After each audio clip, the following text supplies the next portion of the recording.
Hello, hello, hello. Welcome to Royal Sussex Live. Welcome, one and all. Okay, let me see who's here first. Lorna Williams, thank you so much for being here first. Essie Mensa, thank you so much. Bunny Rose, MJB, uh, Mary H. Oh, hold on a second. You know what? I made myself a cup of coffee and forgot to bring it. Um, Here goes.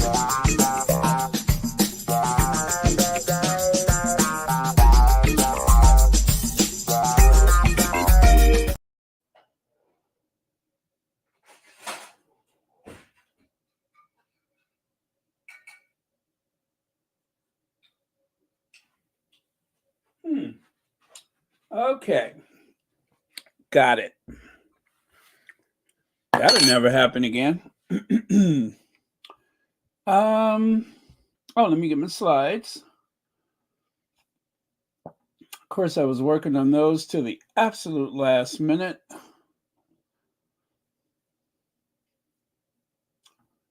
And wow, February 3rd already. Okay. Let me see who else is here. Mary H., Rosalind Wade, Beverly Jackson, Lady Metatrons, Black Queen. H. Knight, thank you so much for 21 months membership. And also thank you for watching Royal Sussex. Hi, everybody, celebrating my birthday today. Well, howdy doody. Happy birthday to you. And thank you so much for sharing your birthday with us. That is amazing. I mean, you could have been any place else, and you probably should have been. You probably should have been. And wait, it's not too late to get away. It is not too late to get away. But happy birthday to you, and many happy returns of the day. And many more. Yes, and many more. And also, let's see.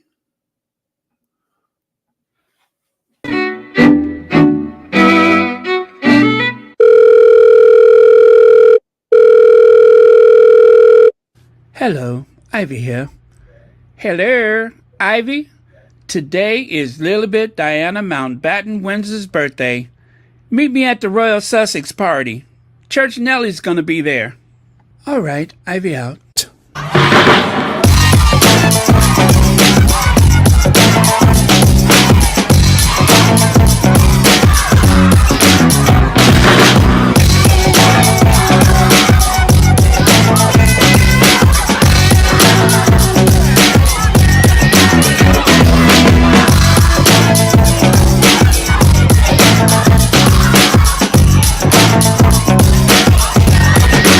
You know what? I have not come down from my high yet.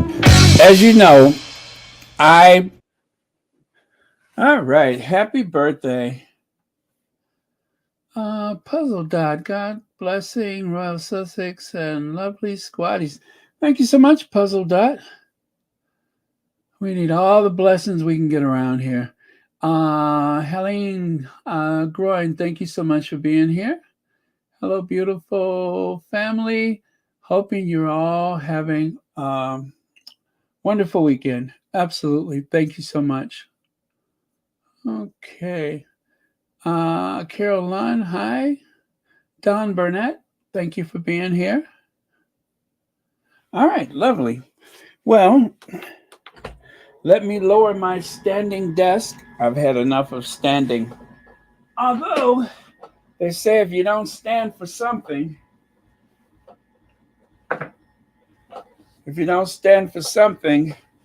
you can stay in the royal family.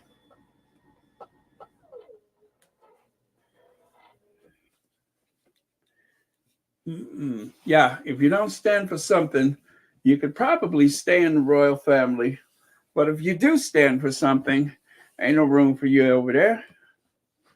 You gotta get out while the getting is good. Okay.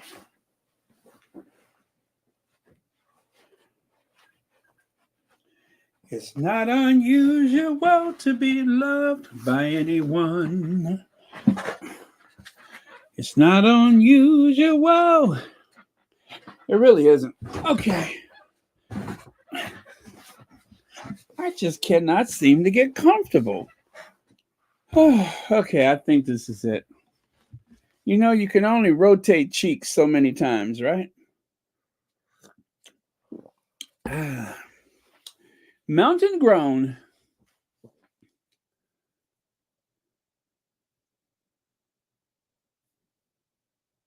Okay, so Prince Harry and Prince William's falling out. There's a new theory about that. I don't really care about it. I got my own theory. I'll do that one. And Montecito versus Kensington Palace staff, plus more shade. There's always more shade. There's always more shade.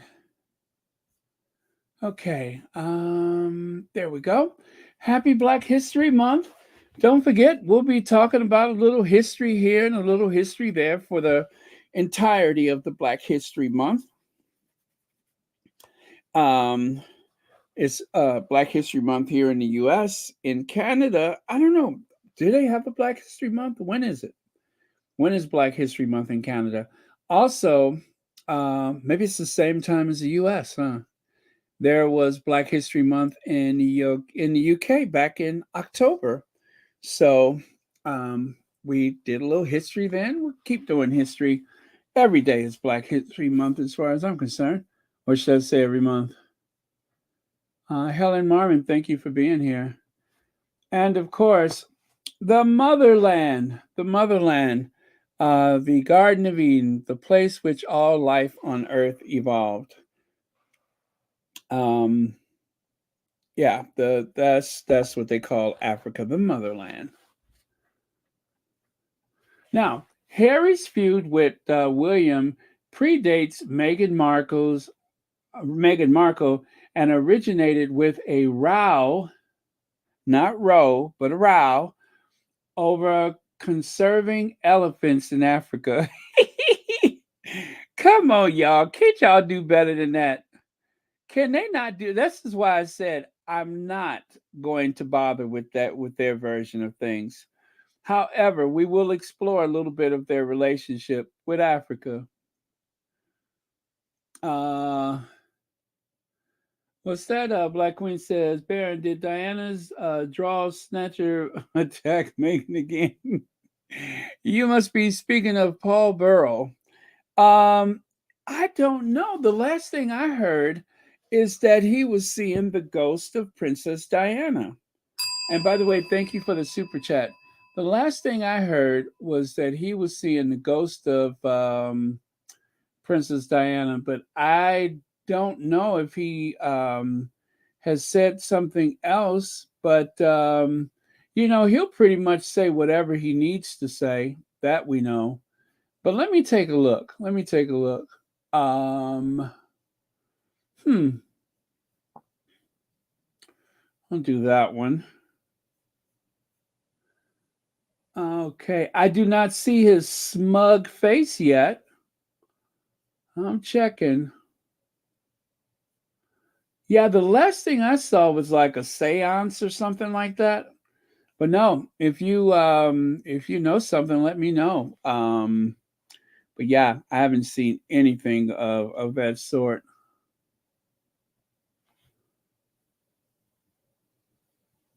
Oh, but he's awful. He is an awful, awful person. Yes, and he did steal Princess Diana's knickers. Oh, I see right here it says penning memoir from her perspective as there are no. Okay, no, that's not it. Former royal butler Paul Burrell believes that Meghan Markle is likely penning a memoir. Oh, come on, he could do better than that. No way she'll stay quiet. Okay, that's one. Let me see what else they got. Uh, Harry will come to regret snide Princess Kate comment, former drawl stiller Paul Burrell say. Let me see. Former Royal Butler Burrell also claimed that Prince Harry and Meghan Markle have forgotten their there's only USP. What is USP? They have forgotten their only USP. Real Insider claims that Prince Harry will regret snide comments he made to Princess Kate. Former royal butler Paul Burrell commented on Prince Harry's subtle dig at Princess of Wales made during six-part docuseries. Uh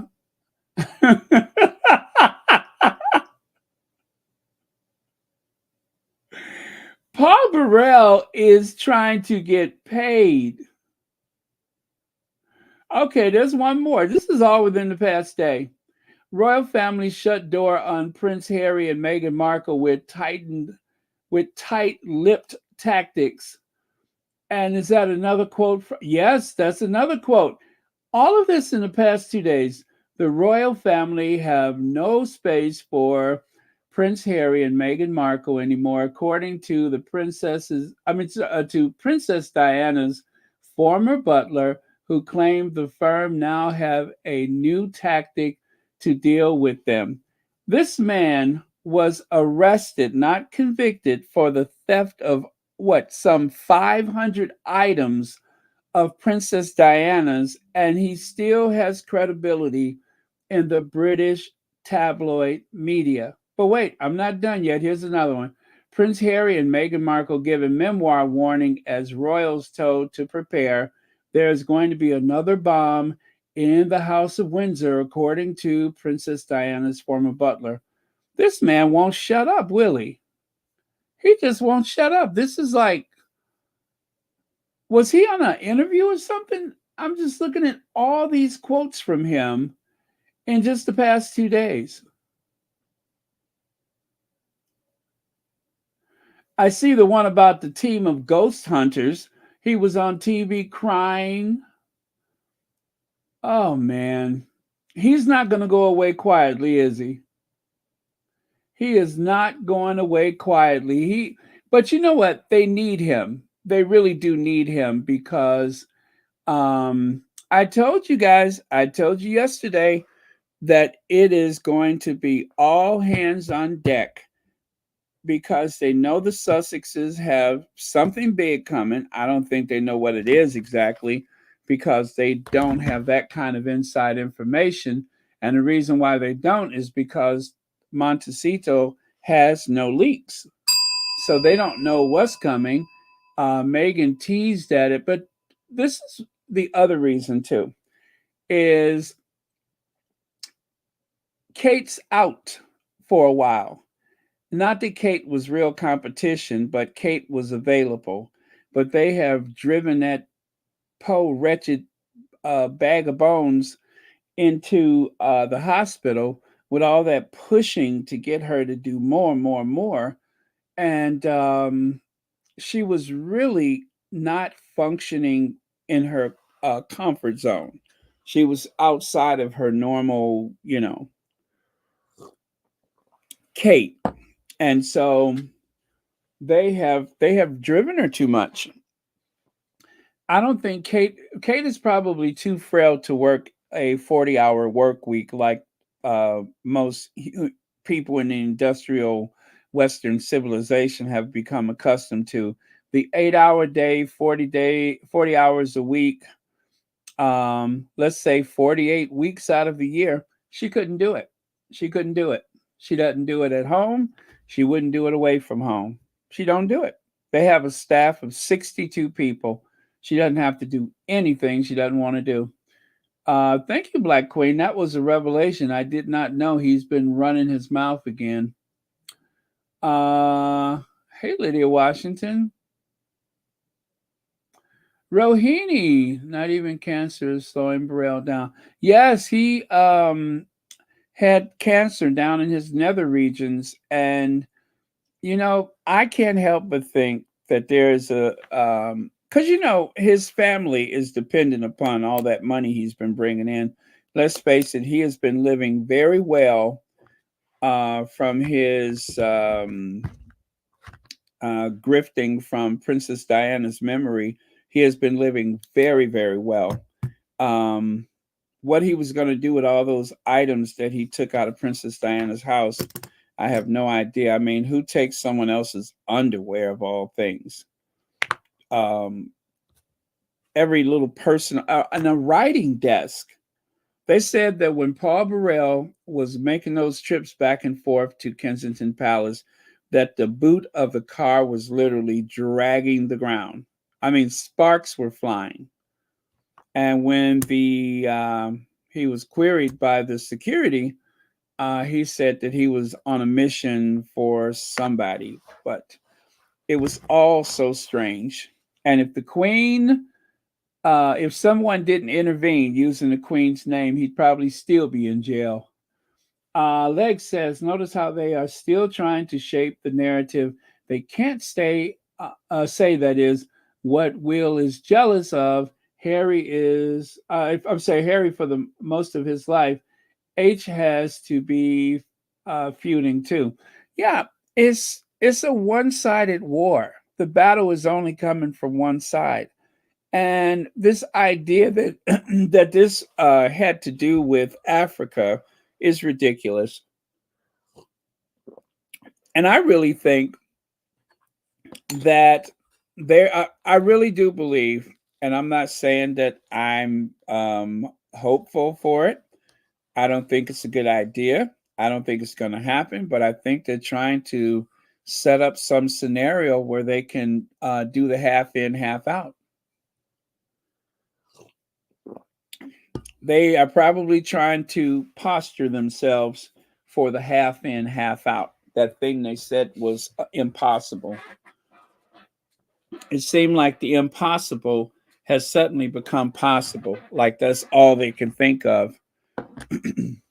It seems like they're going to try to downplay whatever disagreements that are between the two brothers, and they are going to make a push to try to get the Sussexes to work with them because they have about 10 to 15 years of dullness.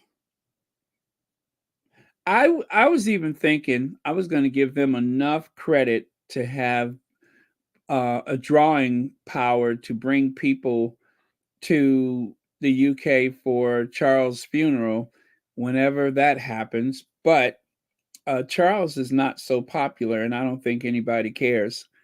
I think uh, if you compare, his eventual passing with that of Queen Elizabeth II, I don't think Lizzie's funeral was all that. I don't think the world stopped and collectively held its breath. You know what I'm saying? I don't think that happened. It didn't take. I remember I was like trying to be dignified and just striking the right tone at that time, and I couldn't. All of a sudden, everybody was talking colonizer, colonizer. So if they were like that for the Queen, what do you think they'll do for Charles? Nothing. Thank you, Lex. Let's see, Lizzie 34. Thank you so much for the super sticker, and thank you for being here tonight. Okay. Uh, oh, unique selling point. Oh, I never heard that before. Unique selling point.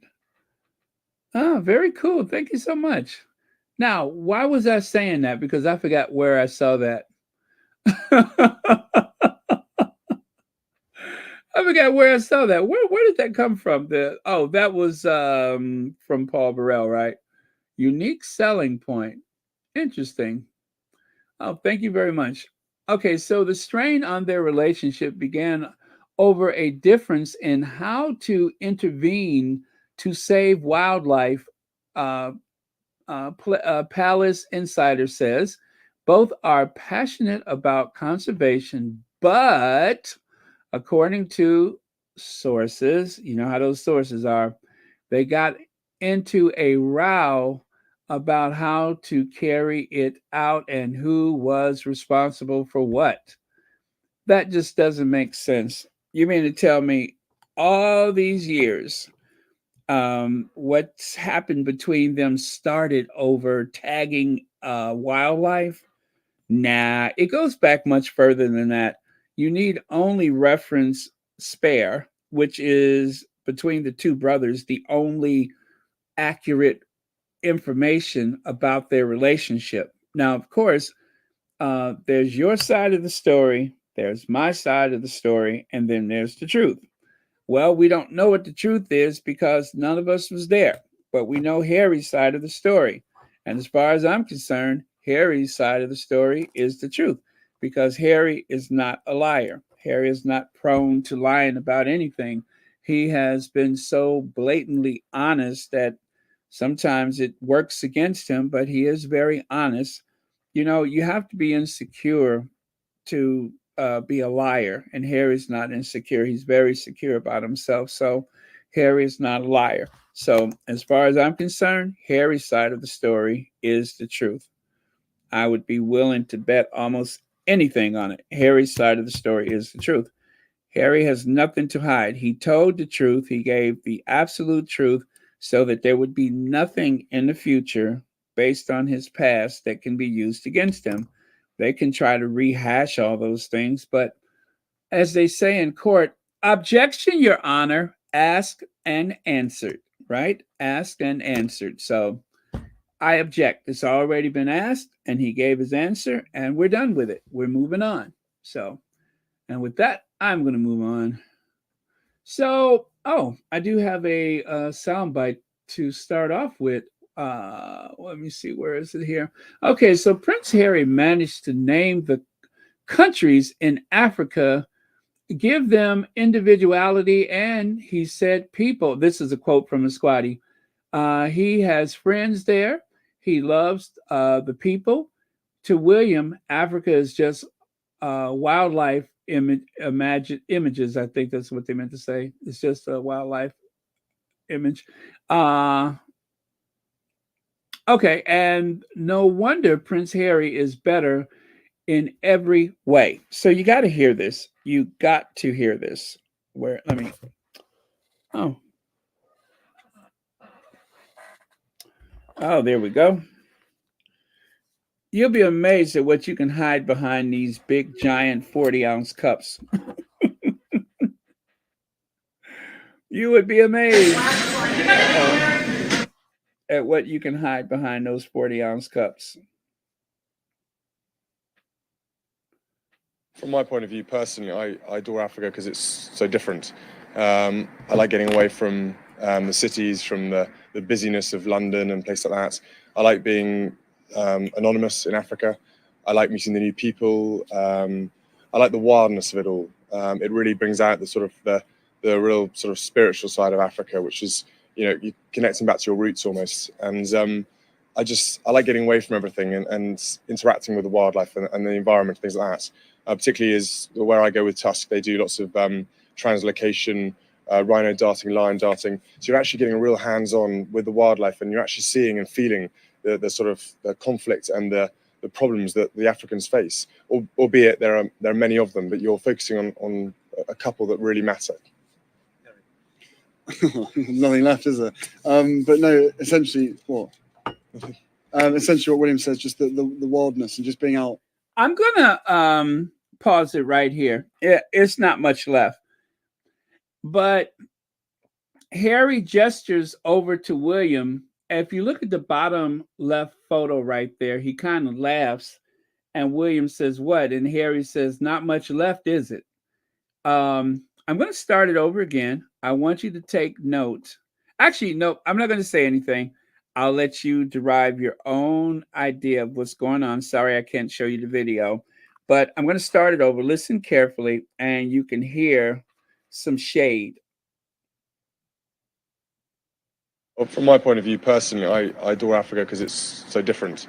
I like getting away from the cities, from the busyness of London and places like that. I like being anonymous in Africa. I like meeting the new people. I like the wildness of it all. It really brings out the sort of the real sort of spiritual side of Africa, which is, you know, you connecting back to your roots almost. And I like getting away from everything and interacting with the wildlife and the environment, things like that. Particularly is where I go with Tusk. They do lots of translocation, rhino darting, lion darting. So you're actually getting a real hands-on with the wildlife, and you're actually seeing and feeling the sort of the conflict and the problems that the Africans face. Albeit there are many of them, but you're focusing on a couple that really matter. Nothing left, is there? But no, essentially what William says, just the wildness and just being out, being ourselves, you know, being able to sort of lose everything that's behind and just go off into Africa. I mean, I've got loads of friends in Africa as well, which is always a treat. But once again, Botswana, Lesotho, Zambia, you know, all the countries I've been to, especially recently as well, have just been very close to my heart. My heart's in Africa as well as obviously back home. But if I get a chance to go away, 9 times out of 10, it's Africa, and it's just a very special place. Not only because of the wildlife, but the people are just so friendly over here.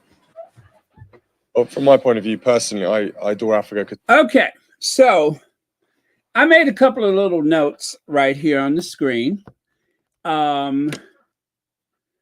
So these are comments from people that actually, what do you call it? People that commented on the video. Okay, these are some comments that I took from the comments that was on Twitter on the video. I think he just I think he just rattled off everything he thought Harry would say. Harry always finds a way to rise above his BS. And then, of course, Harry looks frustrated at the BS coming out of his brother. And then also in the very middle at the bottom, did you spot the massive and condescending eye roll that William gave once Harry started speaking? So William was so secure that he, and you can see how fast and how rapidly he was speaking. And I noticed that anytime Harry is in a situation when he's speaking, and William is, like when they were in their Air Corps uniforms in that airplane hangar, and they were talking, and William kept trying to distract him and giving him little, snide remarks. Harry starts talking faster so he can get out what he needs to say before William interrupts. And I think that is something that has gone on with them quite some time, up until the point when, Harry finally left. But I think that's, I'll say the last time they actually gave an interview like this, that was a constant where it was this like power play and leverage and William demonstrating his authority and his rank and such. Very, very uncomfortable to watch the two of them. And I noticed the eye roll before I even went down for the comments, but William was trying to take ownership, and I do mean complete ownership of all of Africa, and try to leave Harry nothing but the scraps. In that little short interview, that was something that William was determined to do. But as someone pointed out, at least Harry was able to name the countries, rather. He was able to name the countries. Let me take a look at some of your comments here. Lex says, Rohini says, did William just say getting back to his roots? Yes, and the ancestors responded in kind by snatching as many of those roots out as possible. But yeah, he went there, didn't he? Thank you so much, Lex, and thank you, Rohini. Okay, sorry, let me take a look here. Okay. uh, yeah, he does sound a lot like Kate. He does sound like Kate. Kate rushes through her speeches. And William is not an effective speaker.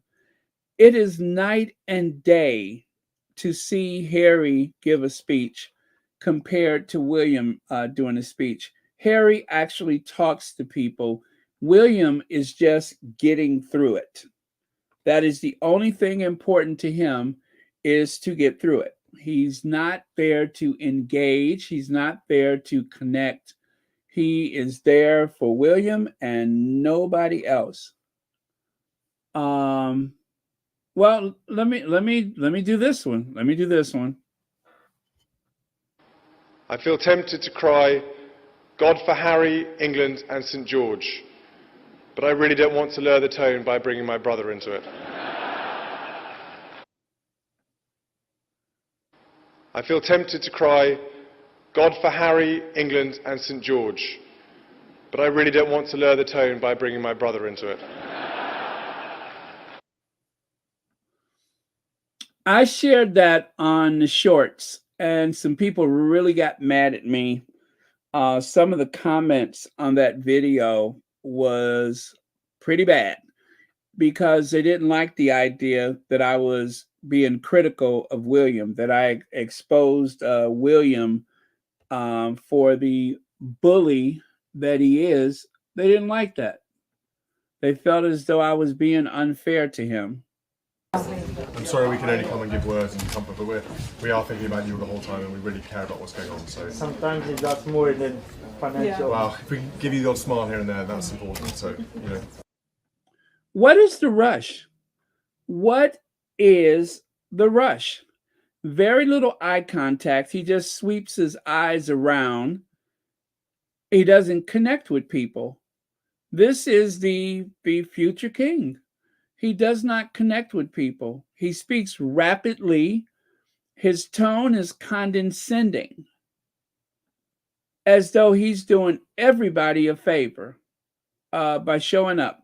He's going to do the very least. I'm going to say what I say. I'm going to say it as fast as possible. And hopefully we can get out of here soon. That's pretty much his energy when he speaks publicly, is he just spits it out like he's doing a rap song or something. Like he's some type of, what do you call it? Some erudite rapper. Yeah, he can't wait to get through it. Okay. All right, let me continue. I'll take a look at a couple more of your comments before we move on.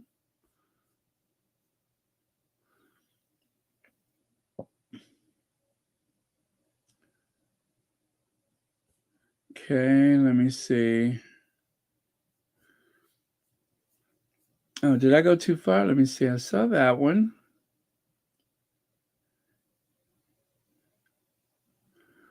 Oh yeah, that makes a lot of sense, Lorna Williams. Everything that he thought Harry was going to say, of course, he did it with almost the most flat personality possible. But yeah, he probably heard Harry express his feelings about Africa and decided to plagiarize him right in his face.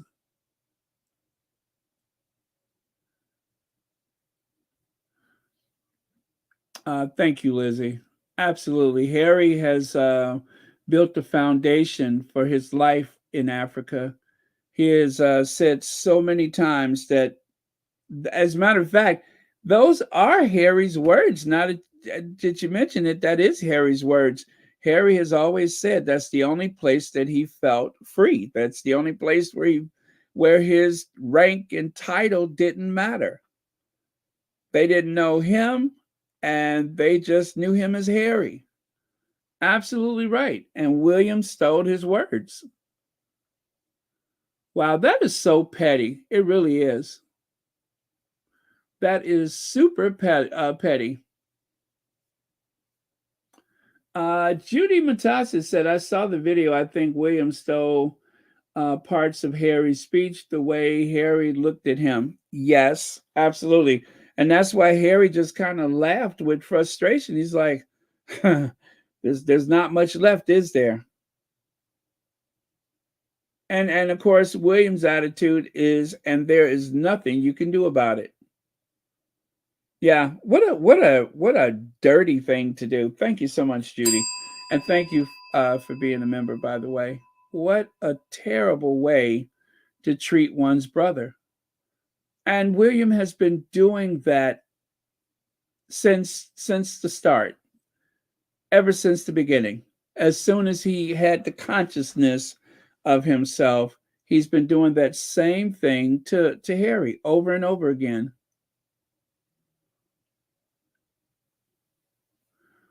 Monte Cristo says William was triggered like this as a young boy.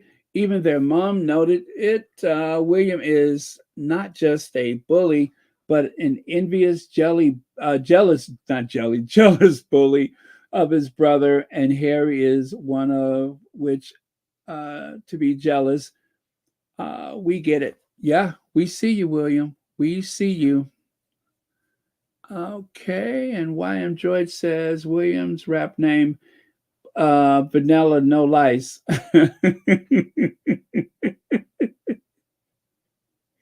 The head shining. Thank you, YM Droid.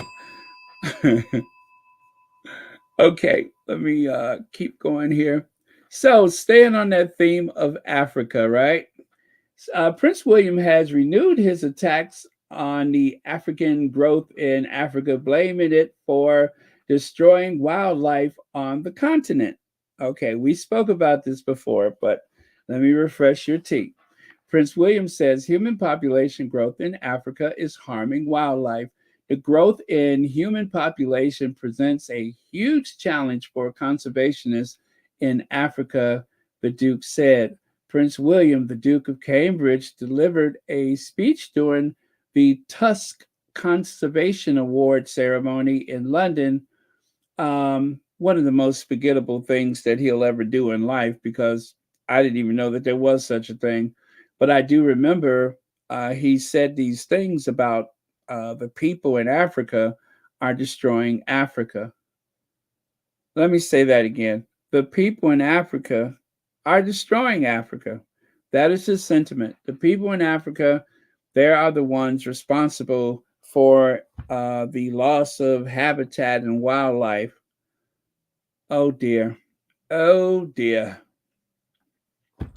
Of course, William, who has always found comfort in Black people, Black men in particular, like right here, my friend William is no racist.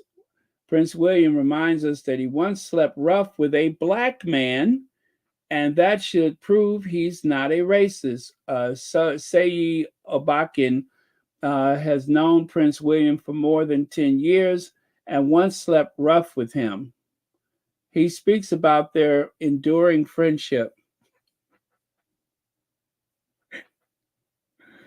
And of course, if you have slept rough with a Black man, then that excludes you from, any accusations about your racism, I'm sure. Um, and then, of course, there was that odd moment that he was embraced by someone Black and almost didn't know what to do, but maybe he didn't get a chance to get to know him. Maybe no one a drink or something. I don't know. Shelly L says, "Yep, we see you, Will. We also see those jazz hands." Yes, he has his own version of the jazz hands. That's for sure. Thank you so much for the super chat. I think that's just something he picked up from his wife.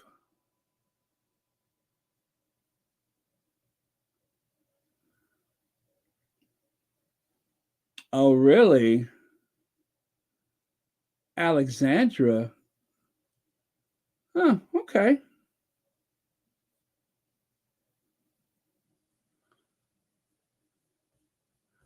All right, moving on.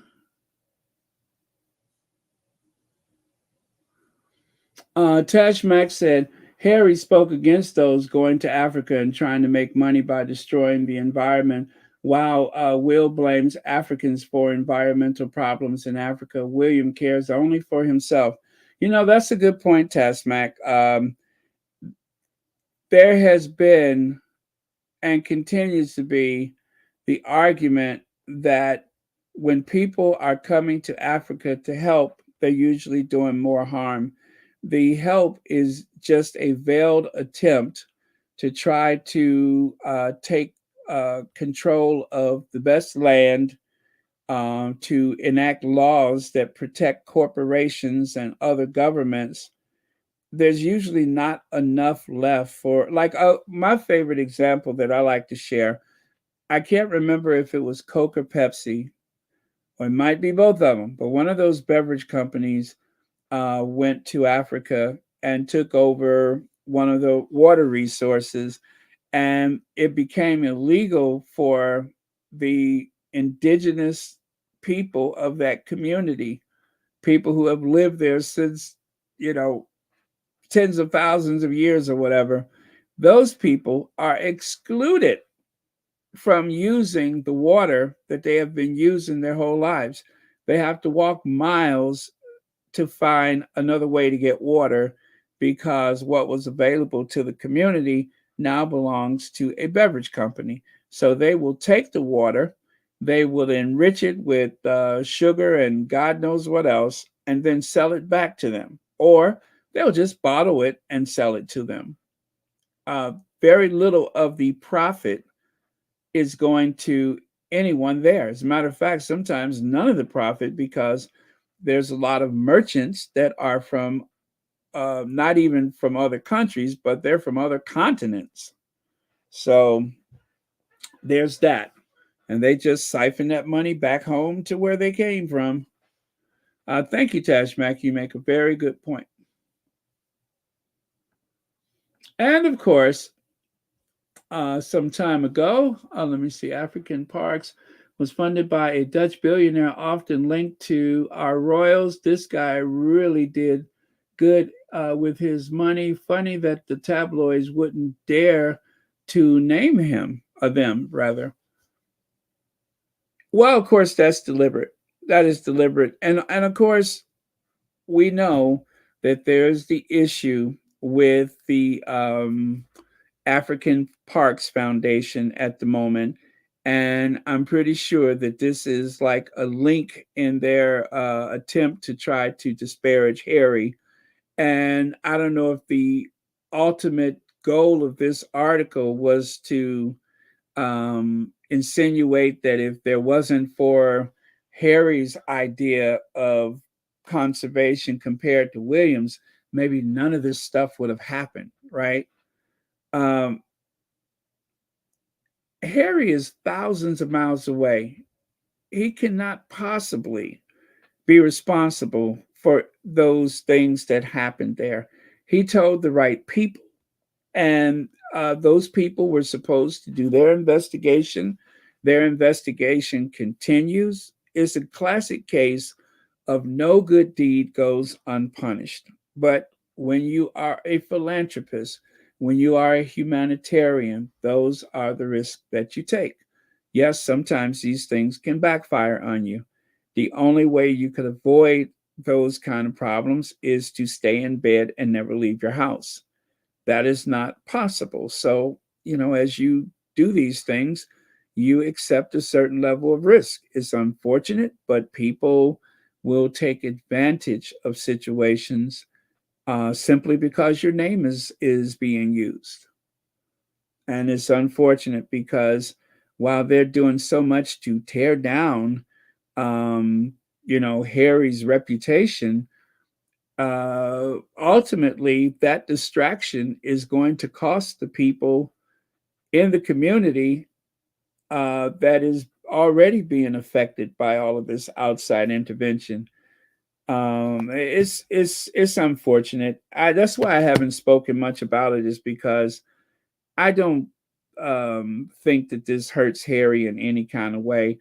The only thing it does is distract and it gives talking points to the enemy, and it's just something negative that they could throw out there because they're still salty about the Living Legends Award. So Prince Williams pushes population control in Africa. But when you look at how he lives, look at this country pile.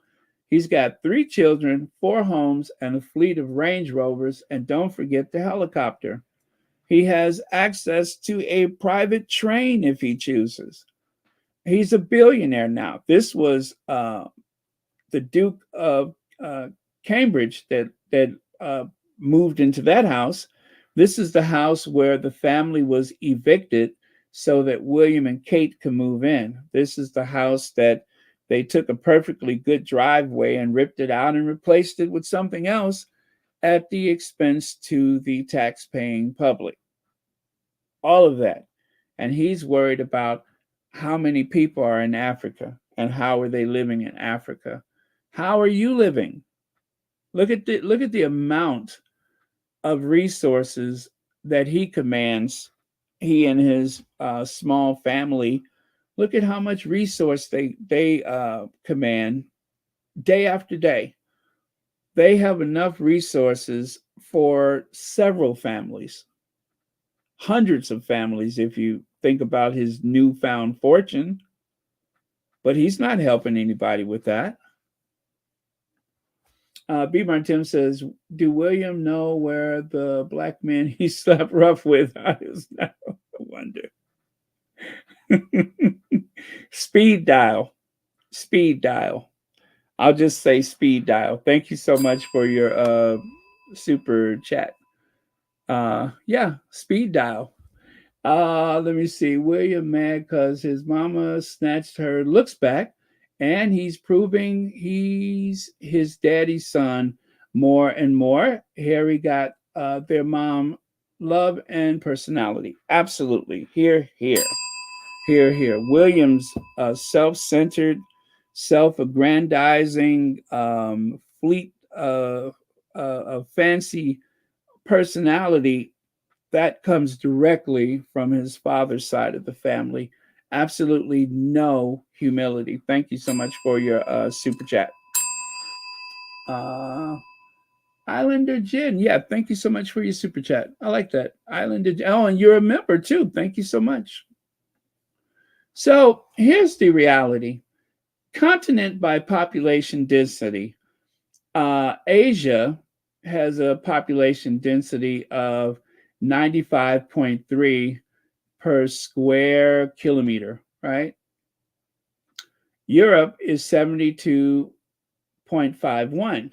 Africa is 33.66. And North America, with its icy, cold conditions and mountainous range that goes right up and down north and south, not to mention the desert and other places that are mostly inhospitable, has a very low population density of 22.13. So, considering that, Africa's not so crowded. They don't have a high population density. The vastness of Africa is mind-blowing.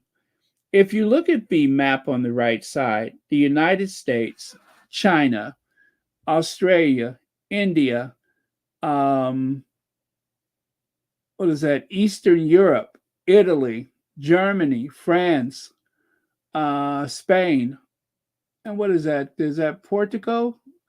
All of that could fit easily into Africa. All of that could fit into Africa. You see, Africa being near, having the equator going through it, the way it bulges out, it spreads wide and vast, right?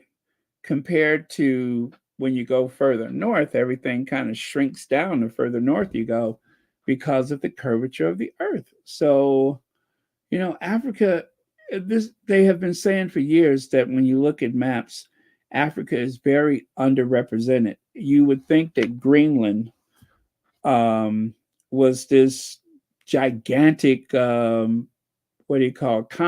It's not a continent. It's not even a continent. It's a very large island, I think, but it's not a continent. It's just not that big, and that's why it's so the prejudice that people have when they say, "Oh, I heard that there's an outbreak. Uh, you're from Africa? Take a look at this map and appreciate how large Africa is." That just goes to show how ignorant people are. You have thousands and thousands of miles from one side of Africa to the other, uh, from top to bottom, left to right, huge. Um, and the infrastructure in terms of railroads or highways and such, most people will never see the other parts of the continent. You know what I'm saying? It's just not going to happen. So people don't go back and forth as easily as you can in North America or in Asia. Oh, not Asia, but Europe. So yeah, it's just blatant ignorance.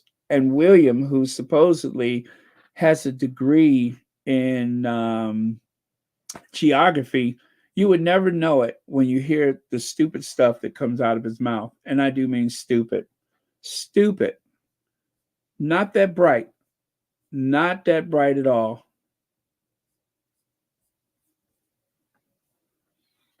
Okay. And then, of course, African parks. Prince Harry was, well, right there. You can see here he's the president of African parks. And, he's done the work. Remember, he took that trip with those senators and those other people. People didn't even know that he was going, let alone that he was there until some pictures popped up. He did not make a big deal out of it. He did not give an interview to the Western media about it. He went, he came back, and that was it.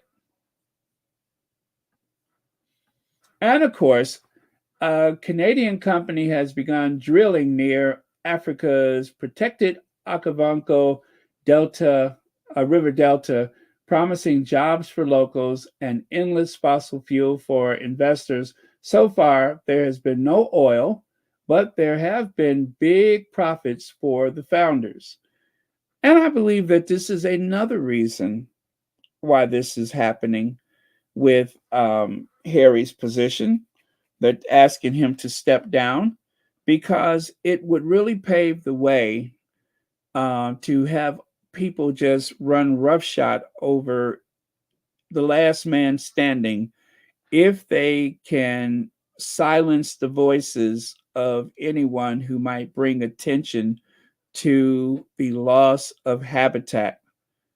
And drilling in the Okavango, that is a place where I forget how many, I think they said it was like 2 million people were depending on the waterways there.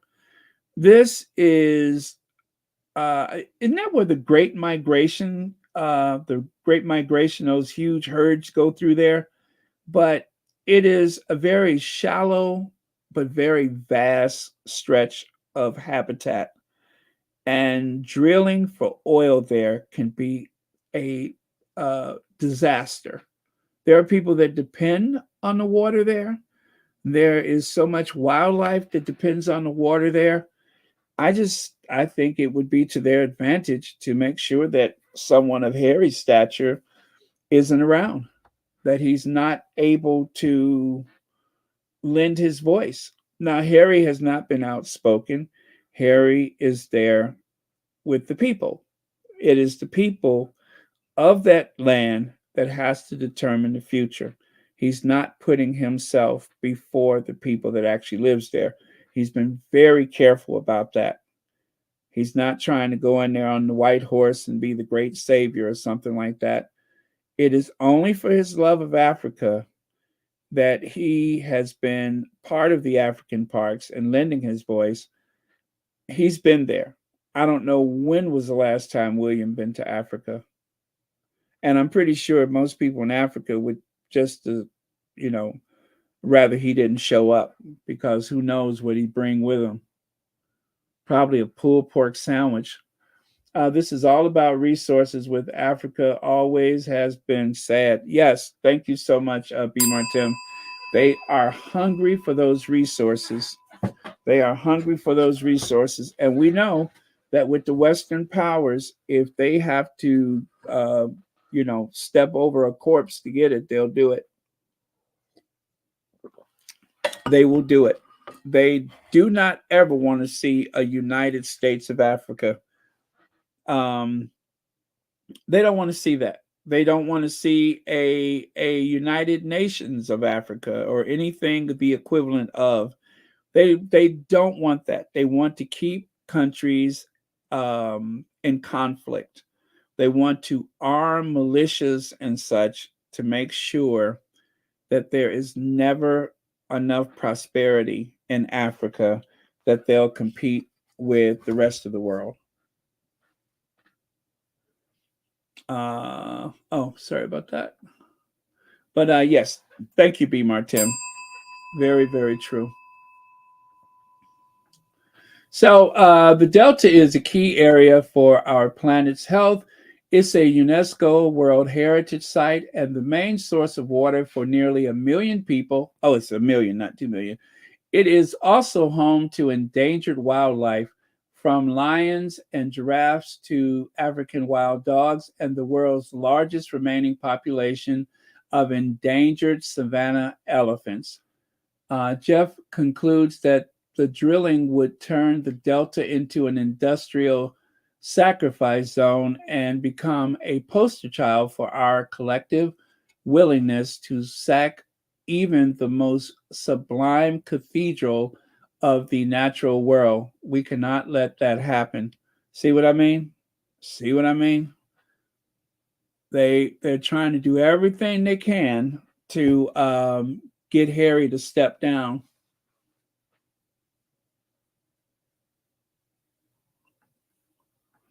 And of course, let's talk about Harry's connection to Africa.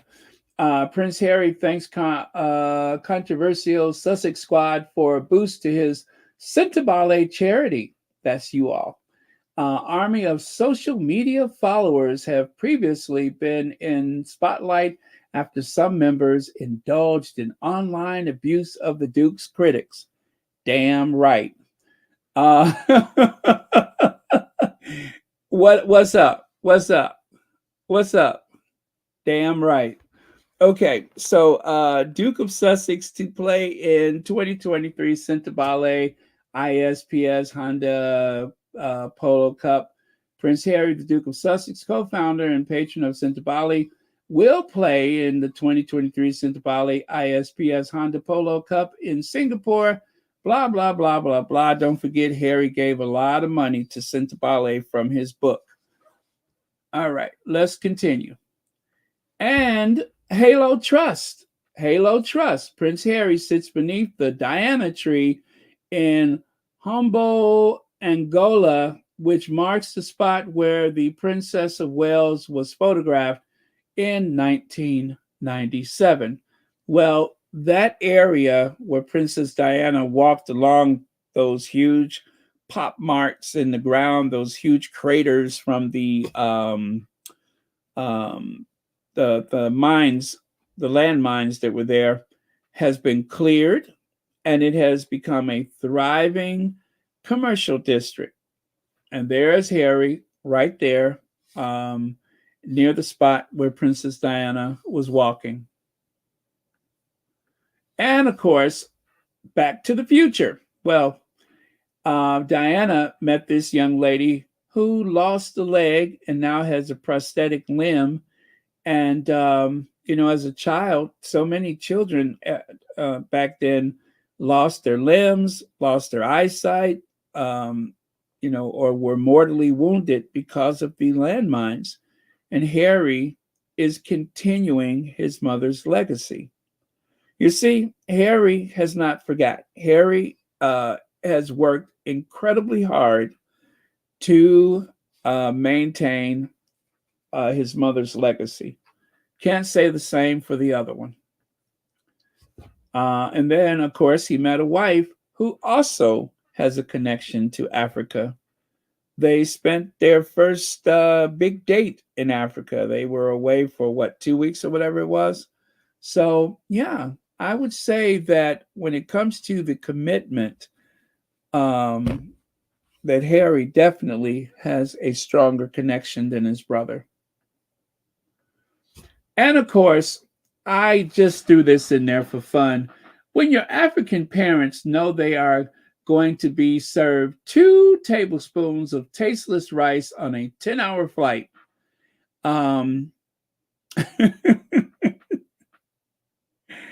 if I'm ever on a 10-hour flight, I want to sit next to this family. They wasn't messing around. They got paper plates, Tupperware, and all kind of stuff. Let me see. What does it say? Being African, is being real to yourself. Very proud of being one. And what else is there? How did they get that through the airline customs and immigration check? None of your business. Yeah. When you go out of the country and you go to the airport, it really blew my mind when I didn't have to take my shoes off to get back to the United States. Only in the U.S. are we taking our shoes off. And then just let us continue with the theme. Invictus, Well Child, Halo Trust, The Me You Can't See, what is that? The Time magazine thing they got. Elephants Without Borders, book deals, and NAACP award, paid leave, Smart Works, Los Pedros, The Bench, 40 times 40, One Young World, Travelist, Ethics, Aspen Institute, that's for online stuff, and World Central Kitchen, Global Citizen. Remember, they helped to create equity for the vaccine. Netflix, Archwell, Live to Lead, Lived, or whatever that is up there with the Procter & Gamble, and Genesis House. That's the women's shelter, yes. Harvest Home, National Women's Law Center, that's for the paid leave, and Center for Humane Technology. So yeah, there's a whole bunch of stuff that the Sussexes have been doing. There's of course the time that they were at Spotify, right? They've been busy. They have been busy. When you compare this, if this was a resume or a CV, compare this to those other 2 misfits. Compare what they've been doing with their time to those other misfits. Oh, yeah. Didn't even mention Invictus. Oh, Invictus is at the top. Yeah. Compare what they've been doing with their time to those other misfits. If they didn't do anything else for the rest of their lives, they have done plenty.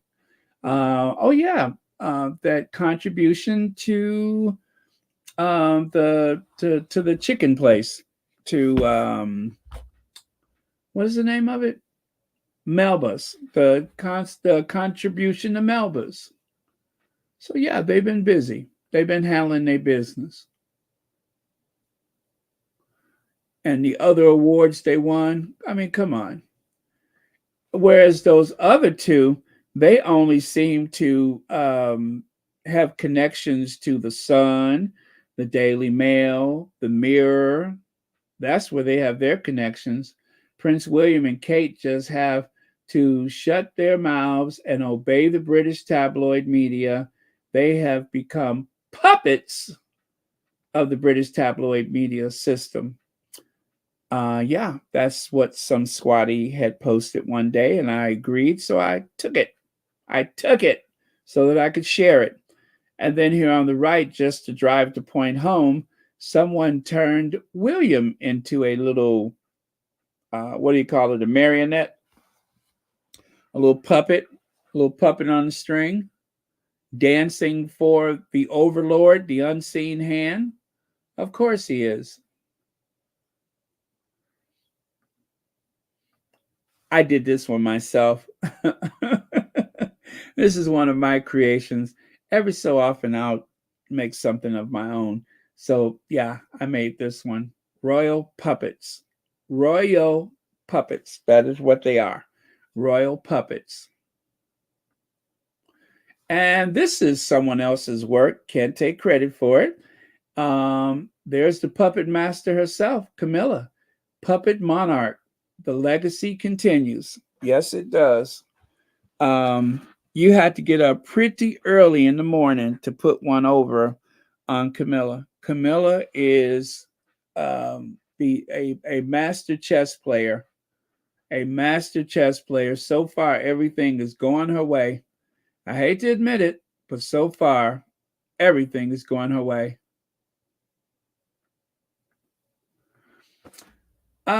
Let's switch topics. BBC, I'm sorry, why the Queen thought Diana should have chosen Andrew. You know, we have gone from Harry and Meghan have done so much to damage the Queen, but yet I have heard more from the Queen in death than I've heard from her in 70 years on the throne. I mean, to tell you, she won't stop talking. I mean, she just keeps talking and talking and talking. Even from the grave, she just won't shut up. She just keeps talking. I didn't hear this much from her when Diana was alive. I didn't hear this much from her when Philip was alive. And yet, we haven't stopped hearing from her. She has been protesting the use of her name, everything. She just won't stop talking. She criticized Meghan's wedding dress from the grave. From the grave. How macabre.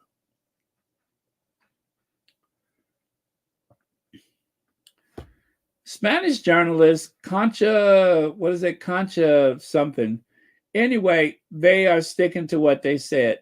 They said what they said, and they're not. Oh, how did I do that reflection thing? Oh, I did that by mistake. But anyway, they said what they said, and they're not walking it back. They said they have unimpeachable evidence based on their resources. That is what they said it was. Period. Full stop. And until there is someone who is going to prove otherwise, then I guess we have to assume that it's what they said it was. So that is that. Yeah, that is that. I don't blame anybody. If they get it wrong, they get it wrong. But the rollout, the way that they approached this whole thing was very sloppy. This is the problem when you have two royal households. You see, the idea of court rivalry or rival court, the idea that that is in Montecito is a big lie. The rival court is right there in Kensington Palace. Clarence House and Kensington Palace are not talking to each other. They act independent of one another. It is almost by chance or by accident that they actually can do things together. It's not Harry and Meghan's fault. They have nothing to do with this. Harry and Meghan are, of course, being used as the patsies, as the scapegoats, the fall guys. It is the two households that are not seeing eye to eye. William has been openly briefing against his father, declaring that when he's king, he's going to do things different. Who does that right after the coronation? Late for the coronation.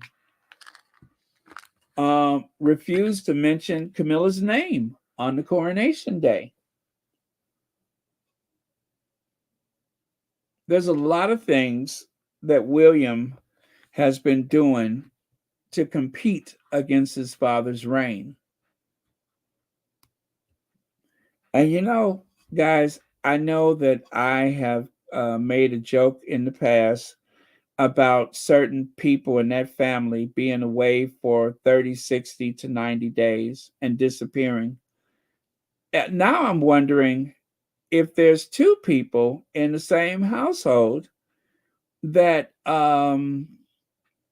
that are away. I wonder if it's two people that are away. I wonder if there's two people that how do I put this delicately, that are fans of Arm& Hammer baking soda or whatever brand of baking soda. Now I'm starting to wonder. I'm starting to wonder.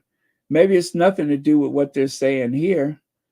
Maybe they said this because it's so wild that you won't think about the other stuff, that you won't think about Tom Parker Bowles, that you won't think about Gary Goldsmith, that you won't think about that. Maybe it's not one, maybe it's both. Maybe it's both. But if that is the case, oh boy, they can never let that get out. They can never let that get out. But it really has me wondering. It has me wondering because whatever they said it was, I just don't believe it. I said, do you guys remember when I said that I just don't believe that they would put medical professionals or children in a situation where they would have to lie or deceive other people, right? I didn't want to believe that the royal family was capable of that. But until we find out otherwise, what else do we have to go with?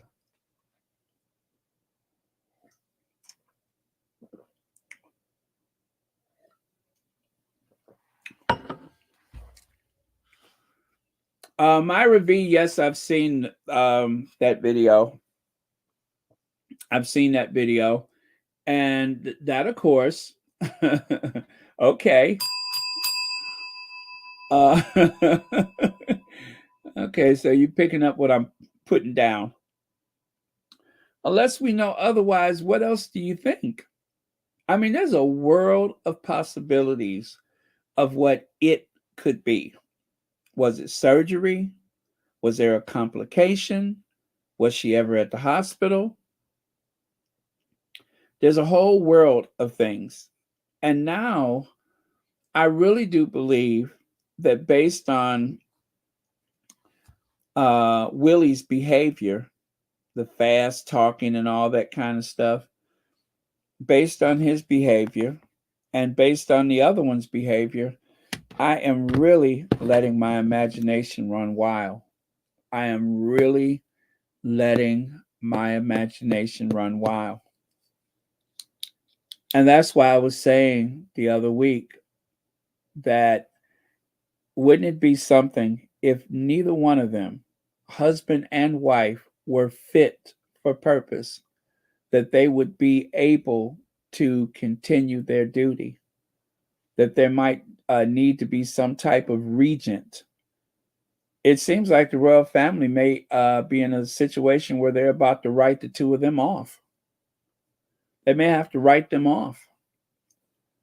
You might have Anne as a regent. I know that that's not the order of things, but unless, I mean, because these are modern times, right? And in modern times, you have to change things. They've done it before. They've done it before. And if it gets to the point where the existence of the monarchy is in question, because those two people are not fit. They are not fit. I promise you, they are not fit. They are not ready. William's not ready. Kate is unable to do it. It doesn't even make sense because it's nothing to do but show up, wear pretty clothes, right? Wear a nice suit. But neither one of them are able to do it. They don't like each other. They don't get on with each other. They have no personality. They're not particularly intelligent. They're not smart. They're not capable. They can't learn anything. They don't want to. They don't want to work. They don't want to work. I'm sorry we can only come and give words and comfort, but we are thinking about you the whole time and we really care about what's going on. So sometimes it does more than financial. Well, if we can give you the odd smile.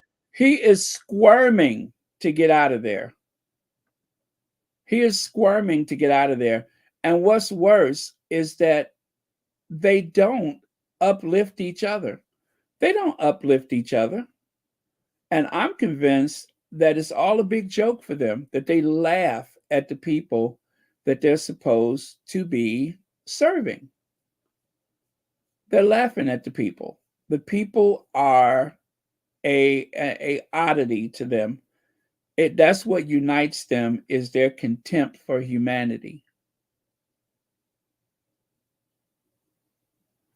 That's what unites them, their contempt for humanity.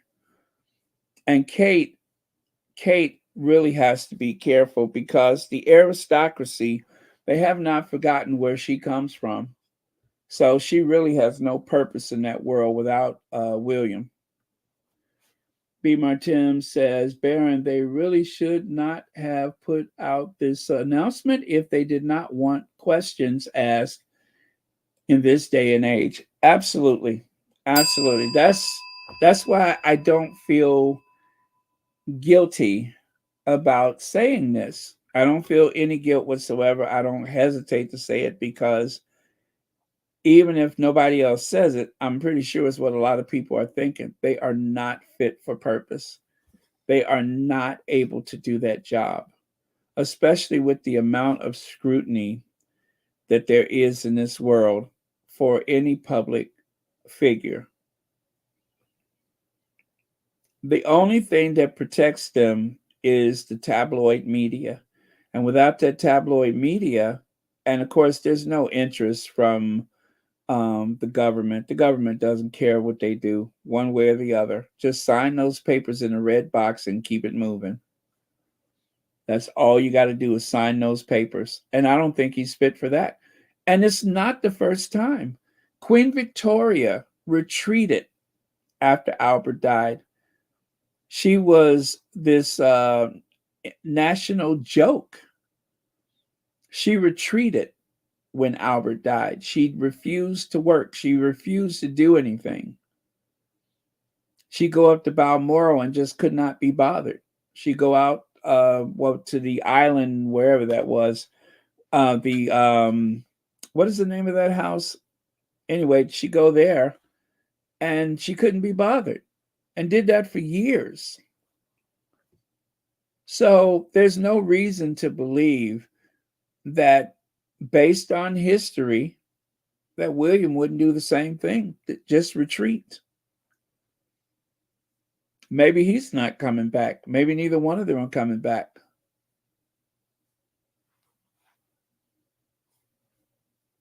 Something to think about. Something to think about. When people started talking about this, then all of a sudden, oh, guess what? She's out of the hospital. She's coming home today. But yet nobody has seen her. And all of this could be a big fat nothing burger. Maybe she's somewhere listening to us, reading the papers or whatever. Maybe she's okay. Maybe she just doesn't want people to see what she looks like. But the intensity of their work, pretending to be Harry and Meghan, pretending to be smart, pretending to really care for each other, that was too much. It was weighing heavily on them. And I have no sympathy for them, because they are cruel people. They are very cruel. William is hostile and rude. And Kate, of course, is a mean girl. So I have no sympathy for either one of them.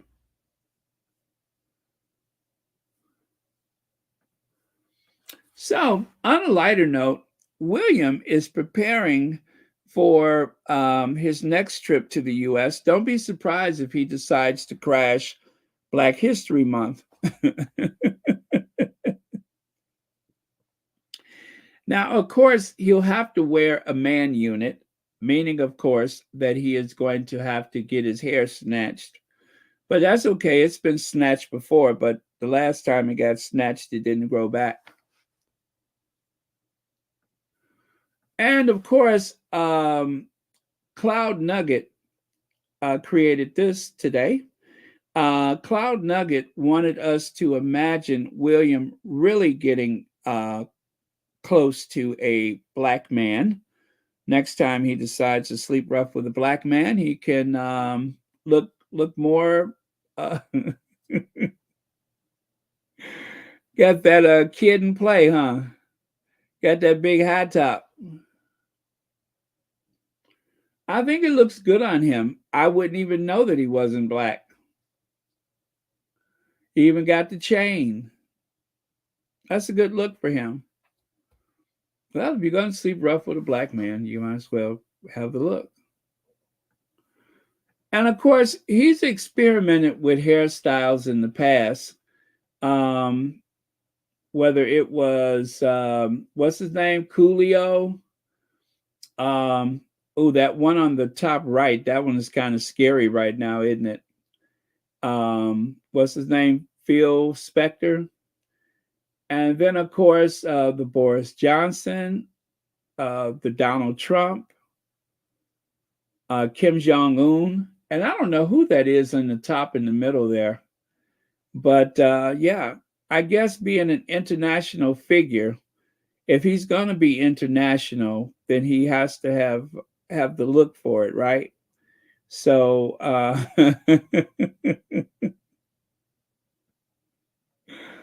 yeah, either a world leader or perhaps a celebrity hairstyle might suit him.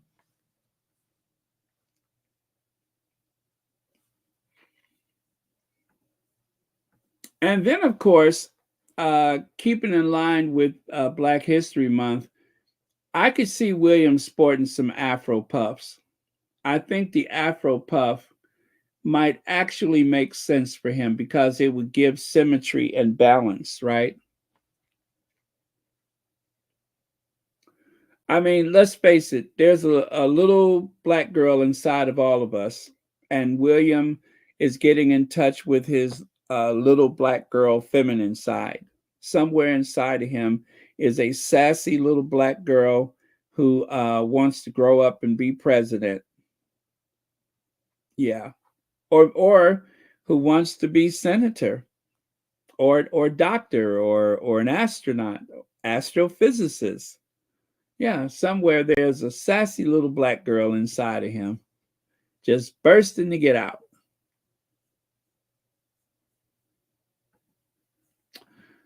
And here's another creation of Cloud Nugget. This may save the royal family. Now, Black History Month is in October. And let's see, all the pics with the black people and black kids have so far failed. So the palace crew are trying something new. Yeah, this is a way to, get more support from the black people, the Windrush community and such. This is one way to do it.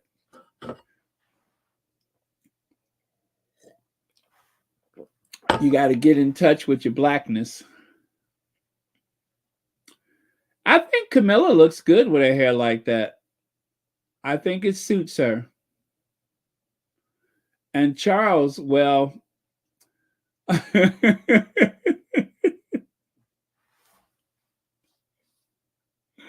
and Willie's afro, I like it. I think it suits them.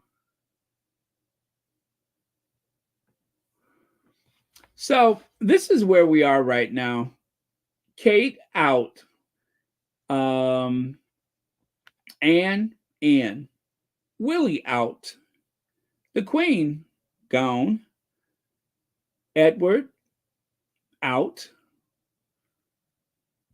Camilla in. And of course, Sophie in. And Charles is out. And there you have the senior working royals. half in, half out. Maybe this is the half in and half out that they were talking about. Maybe that's the half in, half out. Half of them are in and half of them are out. Yeah, half in, half out.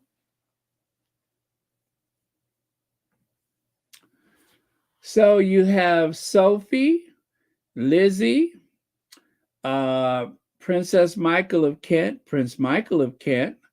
You have Beatrice or Eugenie, Edward, the Duke of Kent, the Duke of Gloucester, the Duchess of Gloucester, Princess Alexandra, Charles, Camilla, Beatrice or Eugenie, Anne, Andrew. Oh, that's Alexandra down there. Who is that up there in the middle? And then you have, I know everybody but one person here. You got that loser William and Kitty. So all of these people are capable of working, but I think Princess Michael and Prince Michael of Kent, they're gone. The Duke of Kent, gone. Gloucester, he can still work, and she can still work. Alexandra, rarely. Yeah, so that's it. Just like that balcony, very white. That's the white balcony that, what's her name, was talking about. There was a person of color, but they got rid of her. And this is, of course, what they've done in the past, year. And 214 engagements. And you guys, these are not real jobs. These are just them showing up. And sometimes an engagement is a Zoom call. Sometimes it's 2 or 3 engagements in one day. And look at Kate down there with 90 engagements, which is a record for her. Where's Willie? 126, probably a record for him. Oh, that's the Duchess of Gloucester, Princess Alexandra. There was somebody, I didn't know who that was. Let me go back and take a look. Duchess of Gloucester, Princess Alexandra. I don't know who that is in the pink then. I don't know who that lady is in the pink. Do I? I don't care.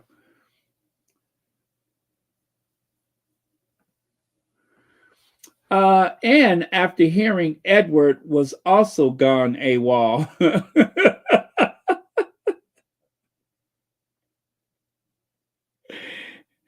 And then another squaddy say, somebody about to be recalled for duty, missing button and all.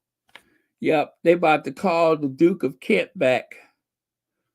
He won't even have time to find that little piece of ear that he's missing. They just gonna have him come back. They're gonna tell him, listen, don't worry about your ear. Just get on back here. Oh my God, is he? Oh, how old is he? How old is he? And he don't weigh but about 100 pounds. That poor man don't weigh but about 100 pounds, and they just keep dragging him out there. Remember, they left him on the balcony and closed the door in his face. He was scooting. He was scooting, trying to hurry up and get through that door. They closed that door in his face. He had to scoot over to the next door. Oh my God, that was funny. Hey, remember I did that video about Anne with those purse straps? She had that knot in that purse strap. Almost all of Anne's purses, she has a knot in the purse strap. The daughter of a queen, the granddaughter of kings and queens, has her purse strap in a knot. Instead of adjusting the buckle, Anne's like, put a knot in it. Just put a knot in it.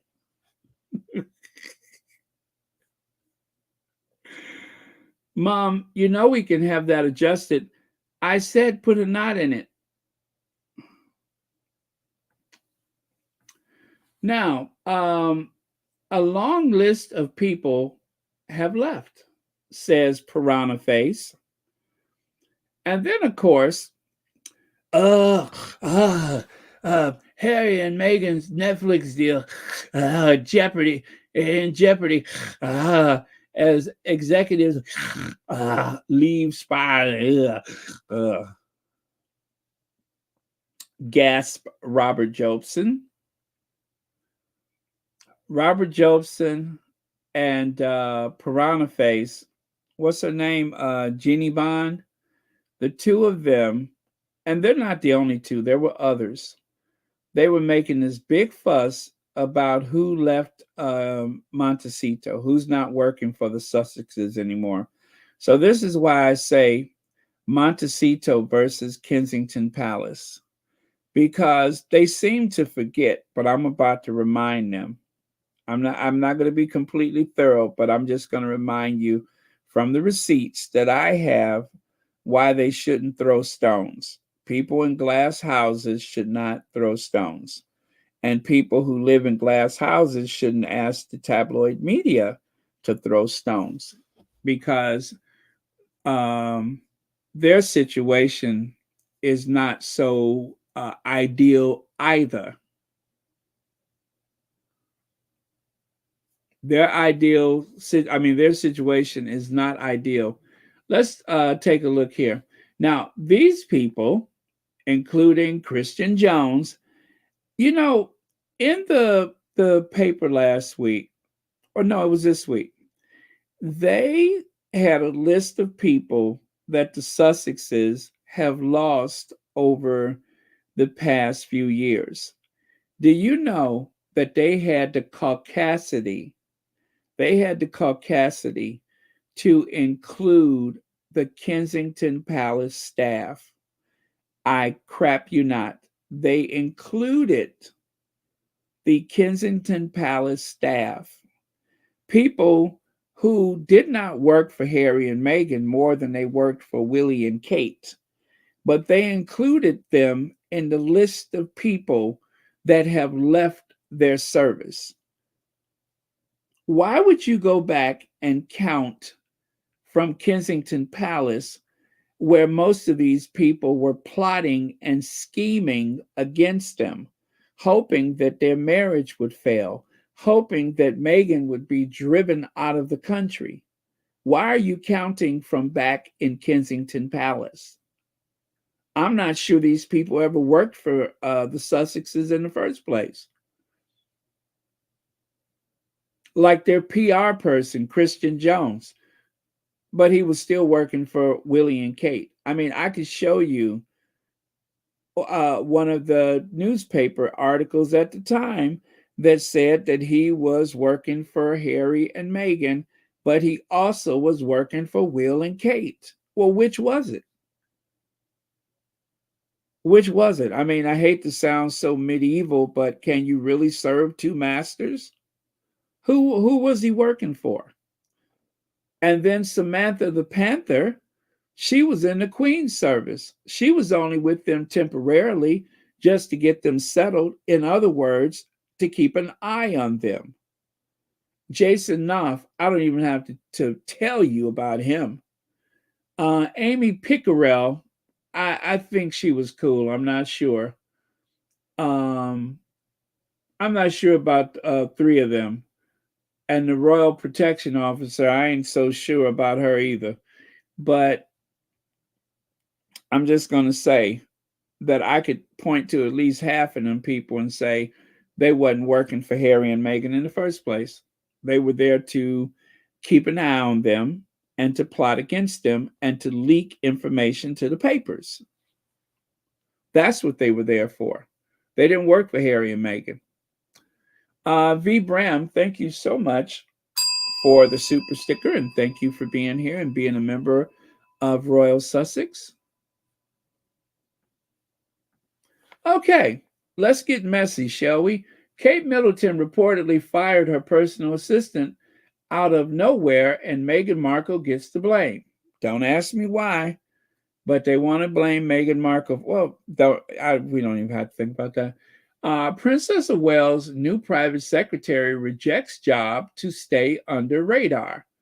Alison Cornfield is said to be uncomfortable with the publicity, so she decided to stay with Jamie Oliver, who she has worked with for 8 years.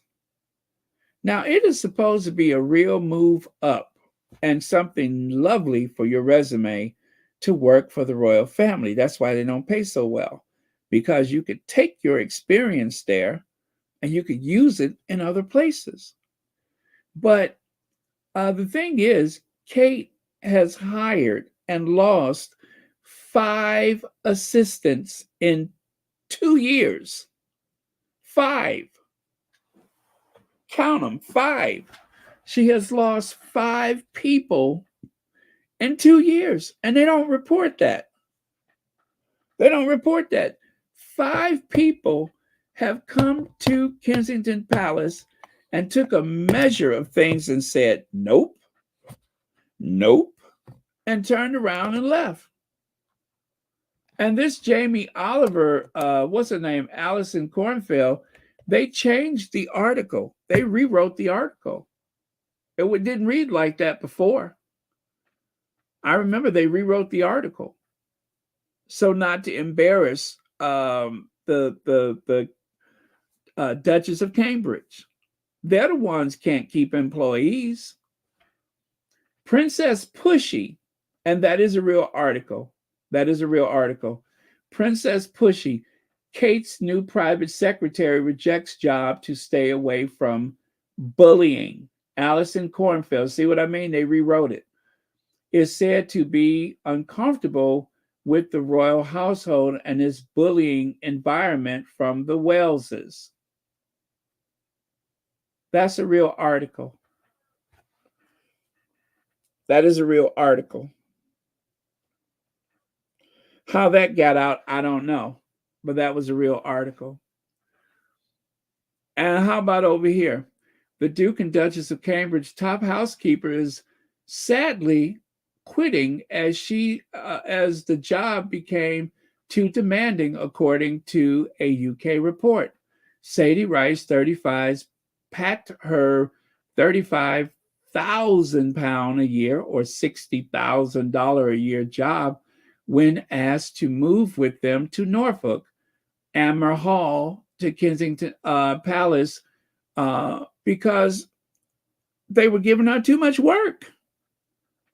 It's bad enough I'm working at one place, but you want me to go to another household? I bet you she wasn't taking the helicopter. I bet you they weren't sending a helicopter for her. So you expect her to go over there?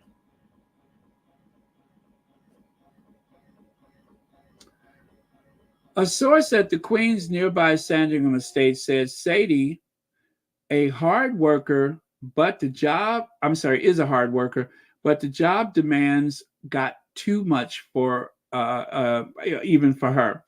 They wanted her to spend more time at Kensington Palace, and the work was increasing all the time.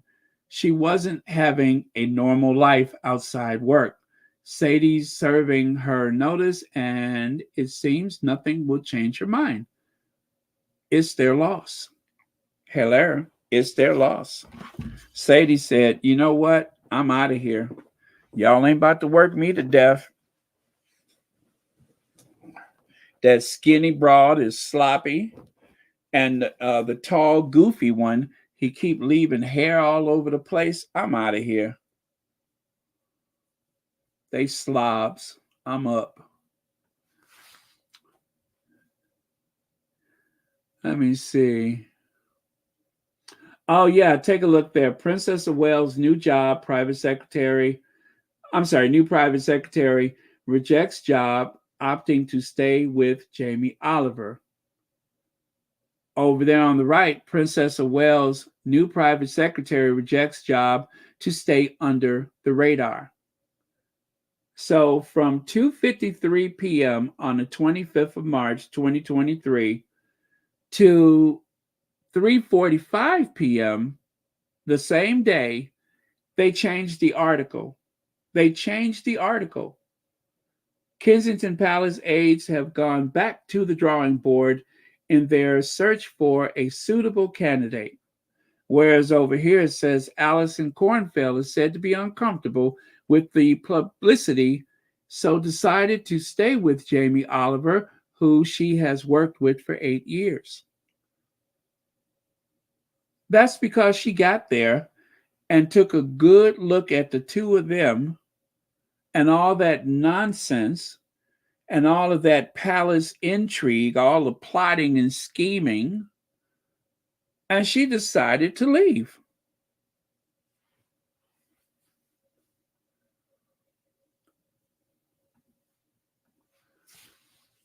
The prince has appointed branding and marketing expert Alison Cornfeld to be her new private secretary in a highly significant gear change from what has gone before.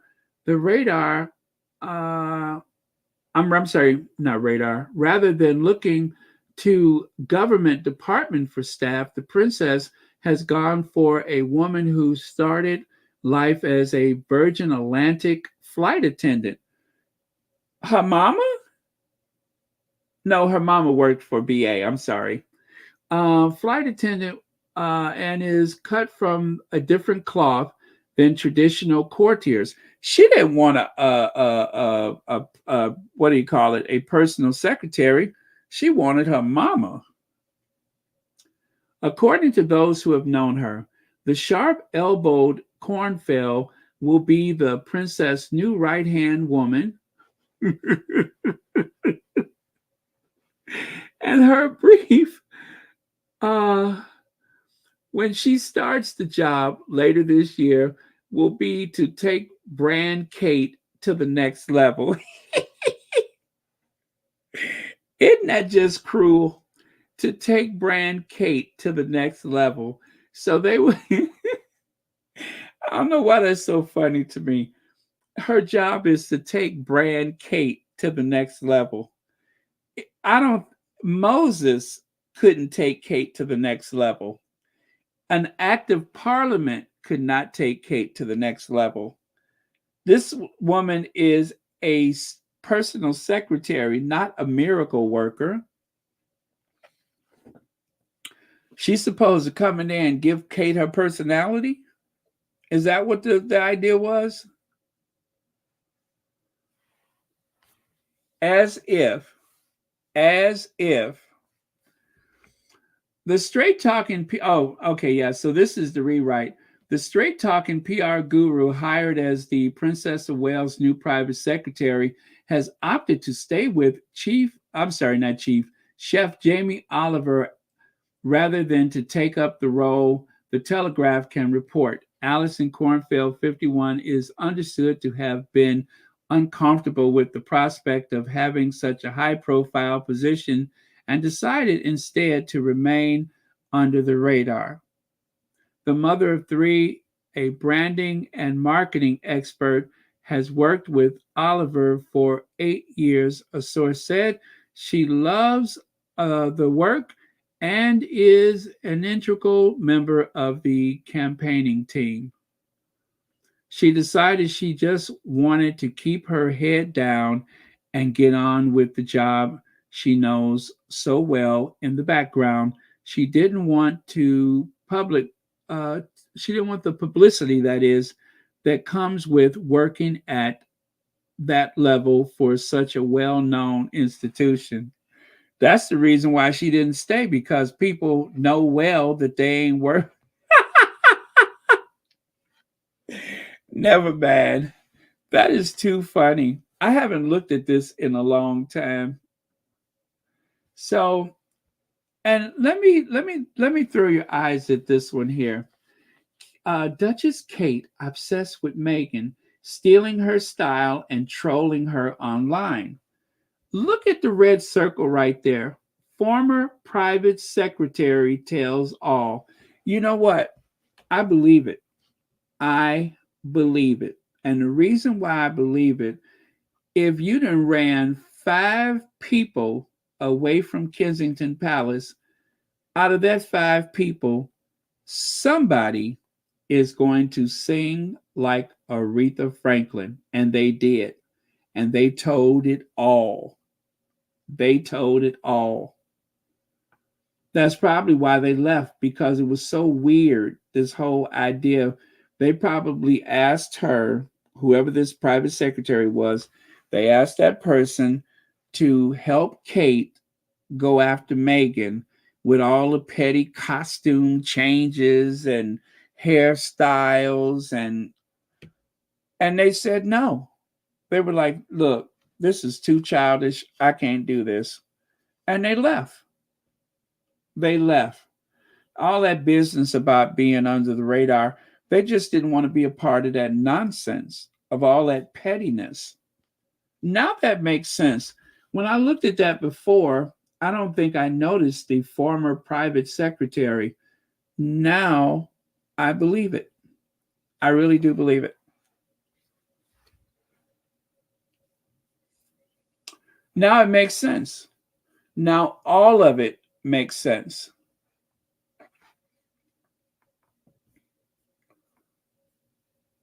Yep, now it makes sense to me.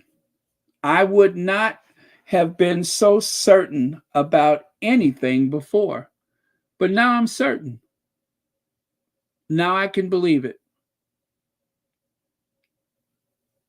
She has not lost five private secretaries in the past couple of years for no reason whatsoever. They wanted that person to be a part of that nonsense, and they also needed that person to be some type of miracle worker to try to help her project an image. And it just wasn't possible. There's no image to project. Yeah. Good luck with that one. That's all I can say is good luck with that one. Because they're going to need it. They are going to need it.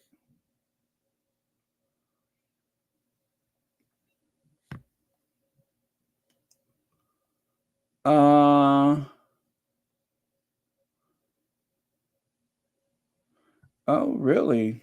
Okay. Okay, yeah, I see there's someone who that has been having trouble commenting. But not to worry, we'll fix it. We will fix it. Also, is there a troll? You say we have a troll?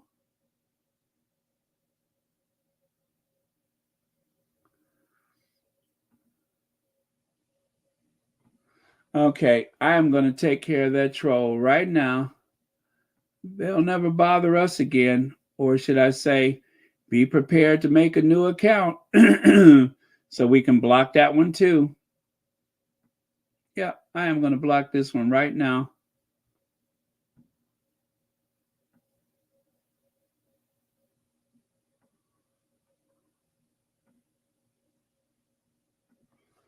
Okay. I have become expert at blocking these trolls. So, troll, you have won the day because I am interrupting the regular scheduled program so that I can block you, sir.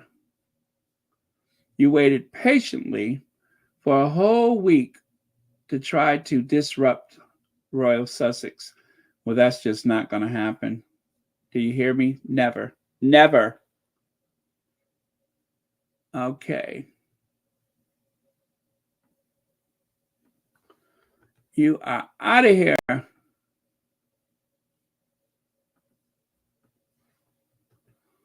Okay. All right. I think that takes care of it. And you will never darken this doorstep again, sir.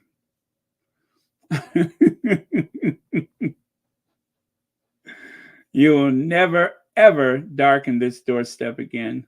And good riddance. Okay. There we go. Sorted. All sorted out. I hope I got the right person.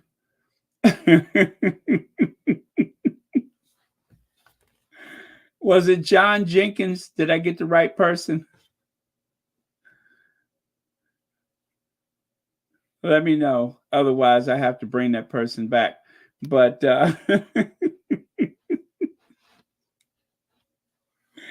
but yeah, if it was John Jenkins, they are a gunner. They ain't never coming back here again.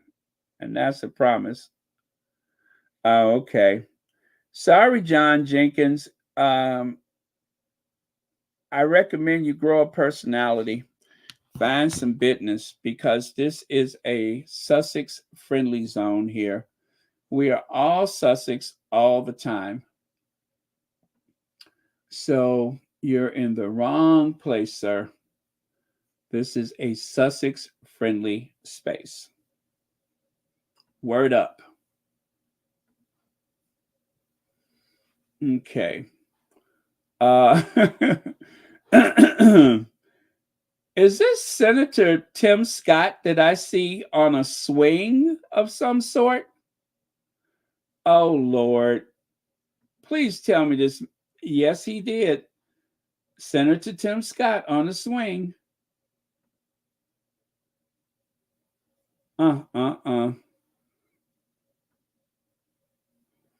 Okay.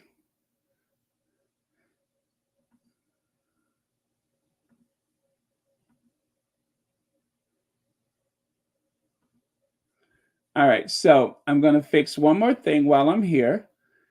I'm fixing stuff right now. Be right with you guys. Sorry about that.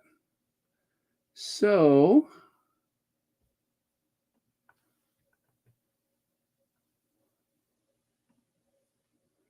okay, MJB, hopefully you should be able to comment now. I just fixed it. Yeah, hopefully you should be able to comment now, MJB.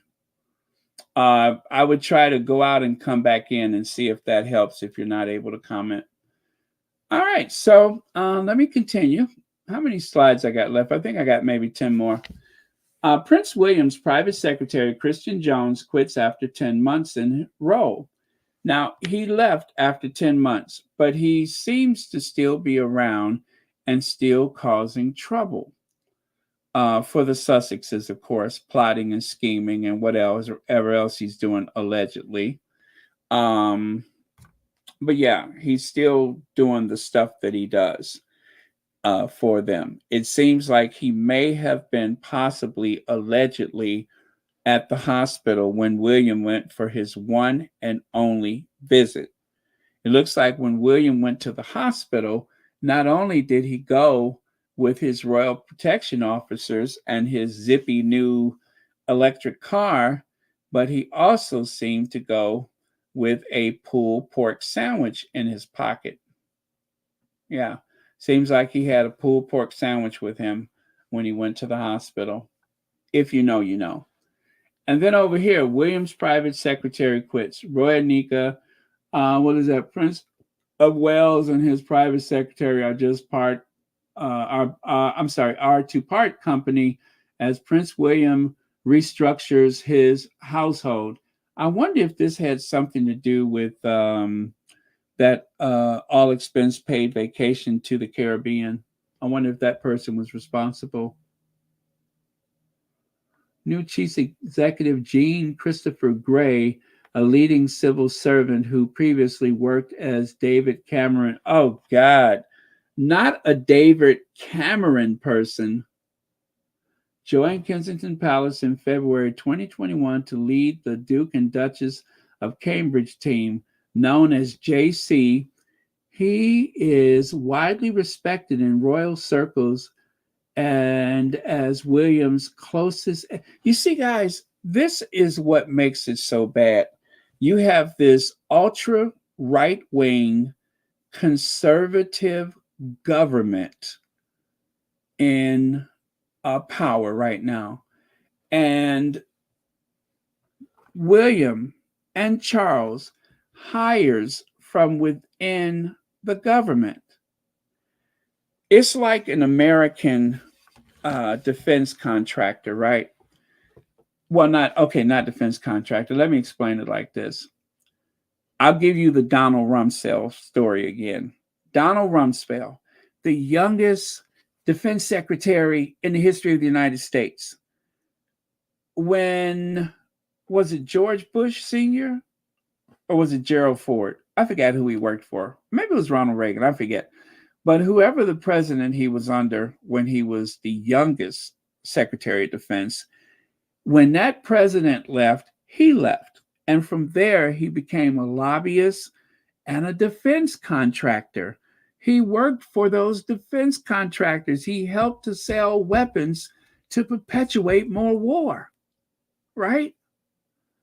And then when Dum Dum Bush gets in there, the younger Bush, he hires Donald Rumsfeld back into government. And this time, he's the oldest defense secretary in the history of the United States.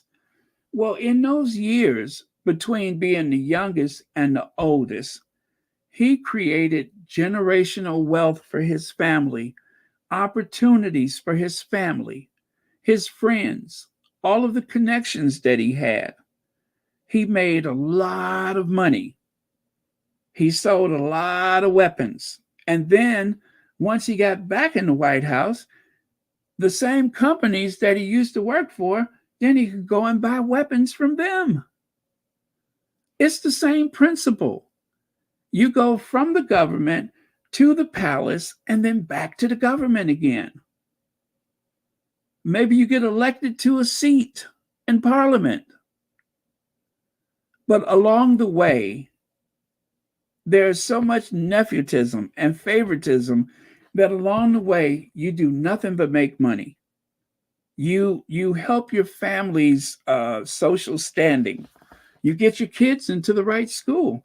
That is what is so awful about the system in which Harry was born into and Meghan married into, is that unless you are going to sit on that throne, the people that are in and out of the palace, the people that work there as courtiers and such, they have more power than Prince Harry.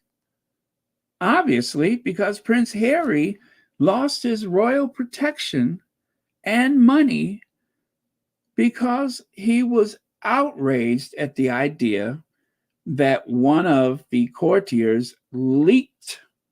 And when he refused to back down from his accusation, what did they do? They didn't fire the employee, the subordinate. They got rid of Harry. They cut ties with Harry. What does that tell you about that place? It is the same principle. It's a revolving door of opportunists. Except for in this case, not only do you have the prime minister's office, but you have the royal family itself. And these people are in and out and back and forth. No doubt Victoria Arbiter is going to rise through the ranks, maybe, because she's kind of a dum-dum. They might not let her do nothing. But there's always that potential that she can reinvent herself in some kind of way in one of those situations. That's how they do. They're in and out, which probably suits William just fine. I think he's up on that one. I think he's okay with the in and out part.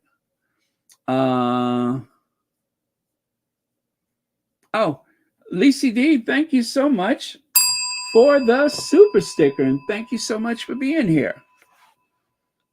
Yeah, I think William's okay with the in and out. As a matter of fact, if he was in the West Coast of the United States, that's the only place he would eat is at the In-N-Out Burger. The name itself would speak to him, I'm sure. Okay. That was tacky, right? Thank you. That was tacky. And remember, Samantha the Panther.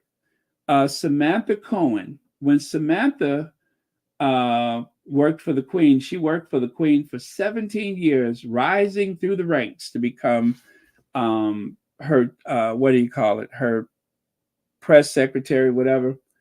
And then when she left the Queen's service, where did Samantha go? Samantha went to Boris Johnson.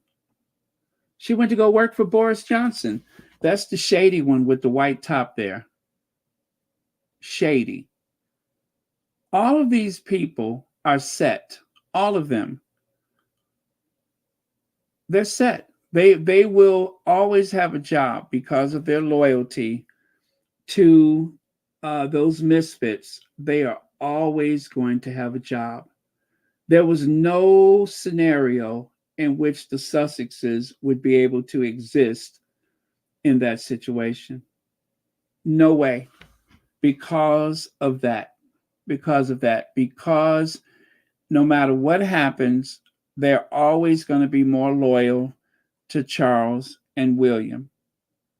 Even to go against Camilla or Kate, just like with Diana. Diana, not only was she unable to stay within that family, but once she was divorced from the family, they had no respect for her. They rat her out in a heartbeat. Everything that happened while she was married was amplified after divorce. A woman that divorces from that family has no currency, not even as the mother of the future king. William is no more attached to his mother's legacy because they have removed all of that from him. And now everything is about the throne. They have literally brainwashed that guy. And because he's not that bright, it was probably easy to do, but they could not use him if he had any intelligence. If he had any independent mind, he would be of no use to that institution. You cannot have a thinking person in that position. He'd be of no use. He'd be a liability. And they went out of their way to find someone who was the opposite of Princess Diana. Somebody who was like clay. You could just mold them. Like a jointed doll that you can just hang clothes upon. That is what they got. And it backfired. So while you have Queen Mary of Denmark, who is so beloved by the people of Denmark. I mean, Queen Mary, people love the fact that she came in there. She learned the language. She was of independent mind. She had a real job before. That's what people love about her. And so to try to create a false equivalency, they send Kate over to Denmark so that hopefully some of that stardust from Mary, at the time Crown Princess Mary, some of that stardust would rub off on Kate as if. And it didn't work. The press in Denmark was confused as to why she was there. She was late arriving to Denmark. She was late for the first meeting or visit on that trip, that first visit with, well, it was the first, because do you guys know that was the only time in 11, 12 years of marriage, that was the only time Kate had ever traveled abroad alone for any type of official engagement. That was the only time that she went somewhere like that and she didn't have Willie with her. And then she's late getting to the palace or whatever, or late getting to wherever she stayed.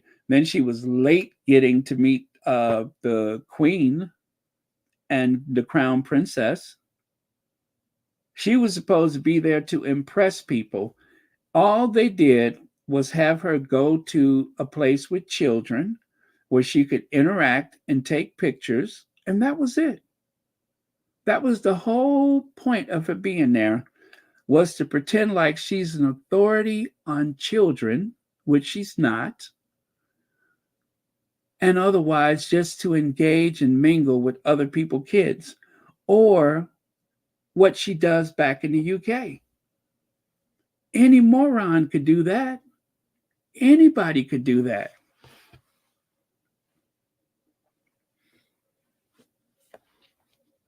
And when was the last time she and Willie traveled someplace? They went to the Caribbean and lost half the Commonwealth. They went to Boston and embarrassed themselves. It was so embarrassing that both John Kerry and Carolyn Kennedy, they wouldn't even show up the first night because of the race row that followed them to Boston. That's why they didn't show up the first night. So William left the alleged racists at home and went to New York by himself. Then he went to Singapore by himself. And the whole time they're telling us that Harry and Meghan's marriage is in trouble. Meghan is a bully. Meghan can't keep staff. Harry can't keep staff. Right? All of these things. And now, because they seem to be so obsessed with what Harry wrote about in his book, and they're trying to get his green card status because of that, that is why I'm starting to think that those two at Kensington Palace may be the ones that have a baking soda issue. I'm wondering if it ain't both of them. We know one disappears for long periods of time, but could it be possible that both of them have a problem? Makes you wonder, because if that is the case, I don't know how they're going to make it, because the pressure is on, and the very people that they depend upon to make them look good, they don't care about them. They look at them as being backwards dependents. They don't look at them as people. They're objects. They're not people. The people that work for them, just like Hoghead Piers Morgan. Piers Morgan doesn't care about that royal family. None of them do. Those royal reporters, deep down inside, they feel like they're smarter than all of those people, that they could not exist without their input, without their help. And they ain't lying. They're not lying. Without the tabloid media, these two people would be nothing. They would be absolutely nothing. The only reason why they exist in the role that they have is one had an accident of birth and the other one wouldn't let go. Was holding on for 10 years until she got the answer, or I'm sorry, the question that she wanted. Other than that, it wouldn't have been possible. Nobody else wanted William, and she was just there. She was the lesser of whatever. And that's the only reason why she's there. And everybody knows it. And that's why the press mocked her for it. That's why they laughed at her.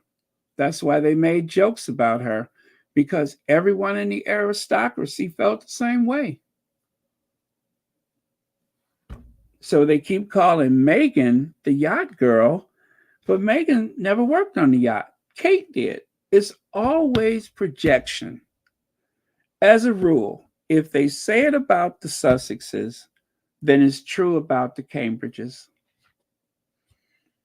And that is why I'm starting to believe that they have some serious issues that would keep them away for an extended period of time. I mean, think about it. In 10 days, William went to the hospital the next day after the announcement, and then we haven't seen him since. Why did he call off from work? Why is he off from work? When will we see him again? Depending on when we see him again, that will speak volumes about where he probably is now. And the same for Kate. That will speak volumes about where they are. The longer we don't see them, the more obvious it is.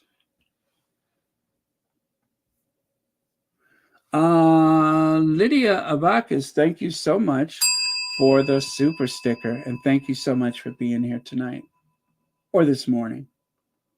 Yeah, the longer they're away, the more it says about their situation. They really messed up with the way that they did not fully disclose what type of surgery that was. Abdominal surgery. We want to keep it on the down low for the sake of the children. That's not going to cut it. You're taking taxpayers' money. Cat Harlem says, will not marry the woman who was the wife he felt his mother should have been. Harry became the husband he felt his father should have been. Oh, that's deep. Thank you so much for that, Cat Harlem. That is deep.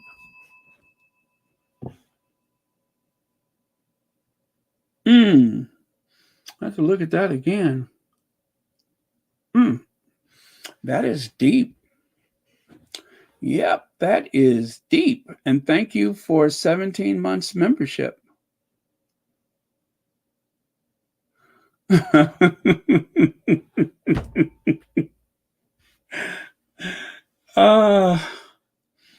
You know what? If they pop up on the south of France or at that chalet that he used to own in Switzerland or something like that,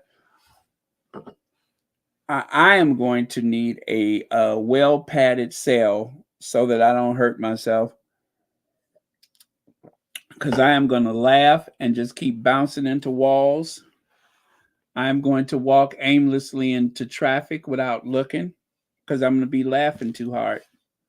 Yep, they are going to put me away if that happens.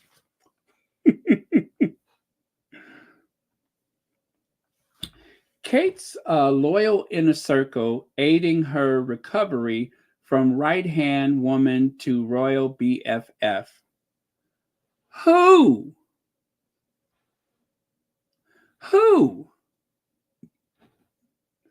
Did they name anybody? I didn't look at the article, but did they name anybody? Who is her right-hand woman? Or who is her BFF? She doesn't have a BFF. She doesn't have a BFF. She does not have one. There is no right-hand woman. There is no BFF.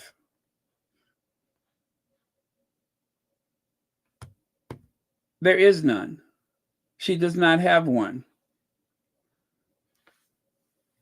Well, Blue Draws, let me tell you, when was the last time you've seen her mother? When was the last time you've seen her sister? When was the last time you've seen any of them in the same space at the same time? Was it that highly public event, the Christmas Carol? It certainly wasn't the walk to church. When do you ever see them? And you know what? I can be completely wrong. I can be completely wrong to say that, but it seems as though they would want to make it obvious that Kate has a real life. They would want people to know. I mean, we have seen photos of Diana walking out of a restaurant, having had lunch, or a multitude of things. But up until Christmas, there was one article after the other about Kate venturing off on her own, going her own way. There was one article after the other about William doing things on his own and going his own way, right? The whole trip to Denmark, which was a failure, was to demonstrate Kate's newfound independence. If I had $1 for every time Kate has found her voice, or Kate has really come into herself, or Kate has really whatever. If I had $1 for every time they have announced that, I would be able to go away for until Easter, right? They keep saying it, but there's no evidence of it because the very next year, Kate is keen to do this. Kate is keen to do that. And Celibici, they have nicknamed it the keening season. That is that time of year when they make the big announcement about what Kate is keen to do, which translates to the staff is going to find a situation. They're going to create a scenario where Kate sits at a table, either surrounded by kids or a bunch of people with binders or whatever. She's going to carry an empty notebook and a brand new ballpoint pen, and she's going to sit down and do a lot of exaggerated hand gestures. She's going to flip her head back and laugh, and she's going to smile. She's going to walk around and do some jazz hand, and then she's done. She goes back to Adelaide Cottage, and that is considered an engagement. It's like a living Barbie doll. Malibu Barbie, corporate Kate. Same thing. Oh, Blue Draws, thank you so much for the super sticker, and thank you so much for being here. Oh, and for being a member as well. Thank you very much. But yeah, that's exactly it. Is that they create scenarios, and that's all that Earthshot is. Earthshot is a scheme. It does not have any tangible results. It is a scheme to make William look interested in something. They should be embarrassed. Do you all remember when somebody had snapped a picture of William wearing the big book, red vest and hat, and it was close to his birthday? And I said, he's going to do some photo ops for his birthday. They're going to release those photos, and he's never going to go back there again. I was wrong. He did go back again when he needed to look busy with the whole, end game. After Omen Scobie's book, he did go back, and he's never going to go back again unless he needs them. It is nothing that he would ever do without a camera around. It is nothing he would ever do without making sure that is next to an event or an occasion or some moment when he needs to look busy, like he really cares about doing something. He does not just show up. Neither one of them. Remember when Kate promised the kids they were going to go to the baby bank or food bank or whatever that place was? Well, this was a spontaneous, impromptu. Really? With a camera crew? Is there always a camera crew? Because when they said it was Netflix, it was a problem. But when it's Will and Kate, it's expected. Diana went a million places and didn't tell anybody. There's a whole documentary dedicated to Diana showing up without a camera. The reason why they made the documentary was to demonstrate that Diana, when she gave her word, she kept her word. The reason why we could see it is because the families had their cameras. And we're talking about before cell phones.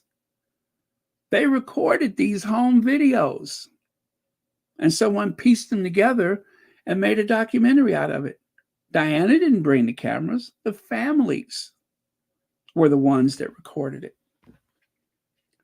You could not pay Will and Kate to do that. If it doesn't make them look hardworking and purposeful, they're not going to do it. They will not do it. There's no way. They have to get points for it, in the public eye. It has to make the papers, otherwise it doesn't exist. Lorna Williams says, Baron, her royal BFF is Christy Alsop from the from location. Alsop family has a royal title. Alsop defined her in the tabloids. Really? I never heard of her, but thank you so much. I'm going to have to look and see who that is. Christy Alsop?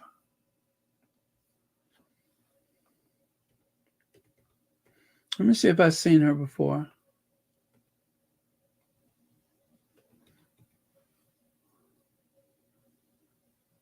Oh, it's Kirsty. Is that right? No. You said Christy. Christy Alsop. Alsop. What a name.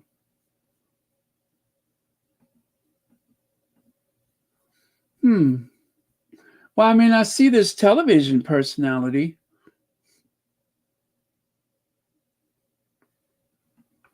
Okay. Huh. Well, I see this television personality, but I don't see anybody else. Surely that can't be the one, is it?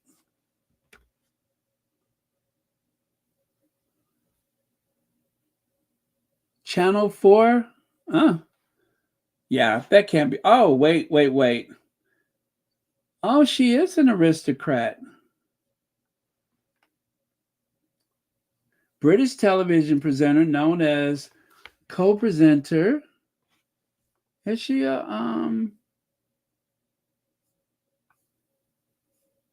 Oh no, she's not. That's someone else.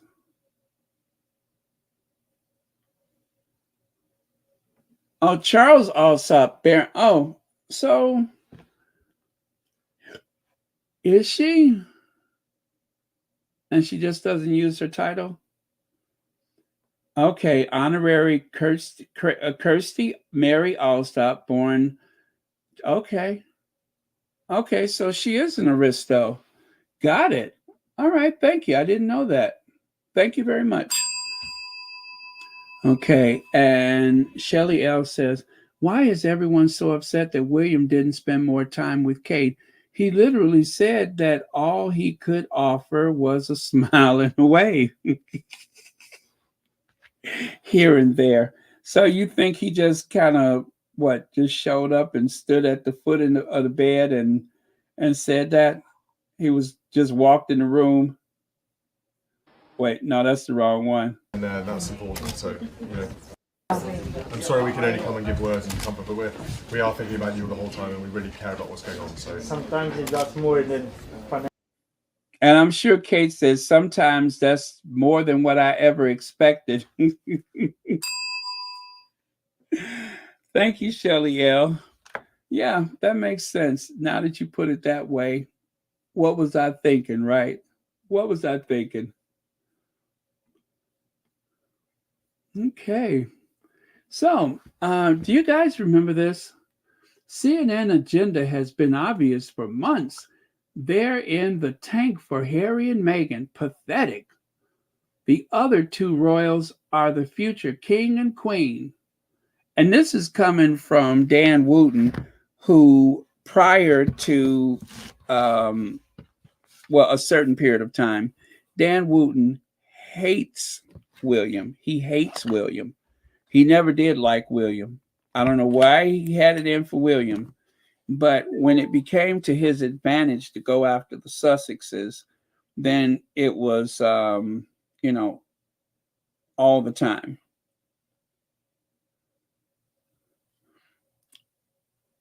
Oh.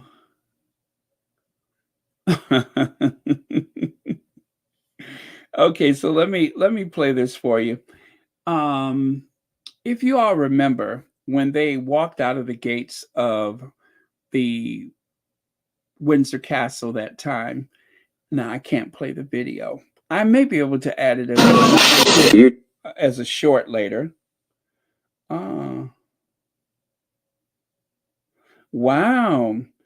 Tisha Tales say Okay.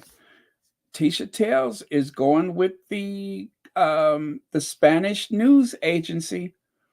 Tisha Tells is sticking with the Spaniards. Okay, here we go.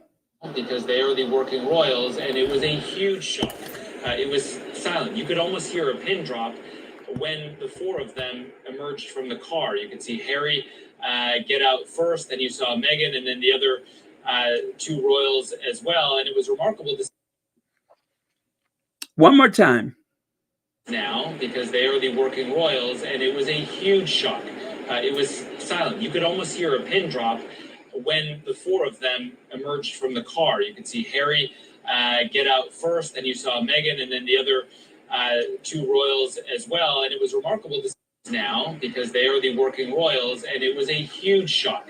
It was silent. You could almost hear a pin drop when the four of them emerged from the car. You could see Harry get out first, then you saw Meghan, and then the other two royals as well. And it was remarkable. The other two royals. The other two royals. If there's anything that I would ever see that would say, you know what, I would like to nominate this person for the Nobel Peace Prize in journalism. I don't know if they have that category, but if they do, I want this guy to have it.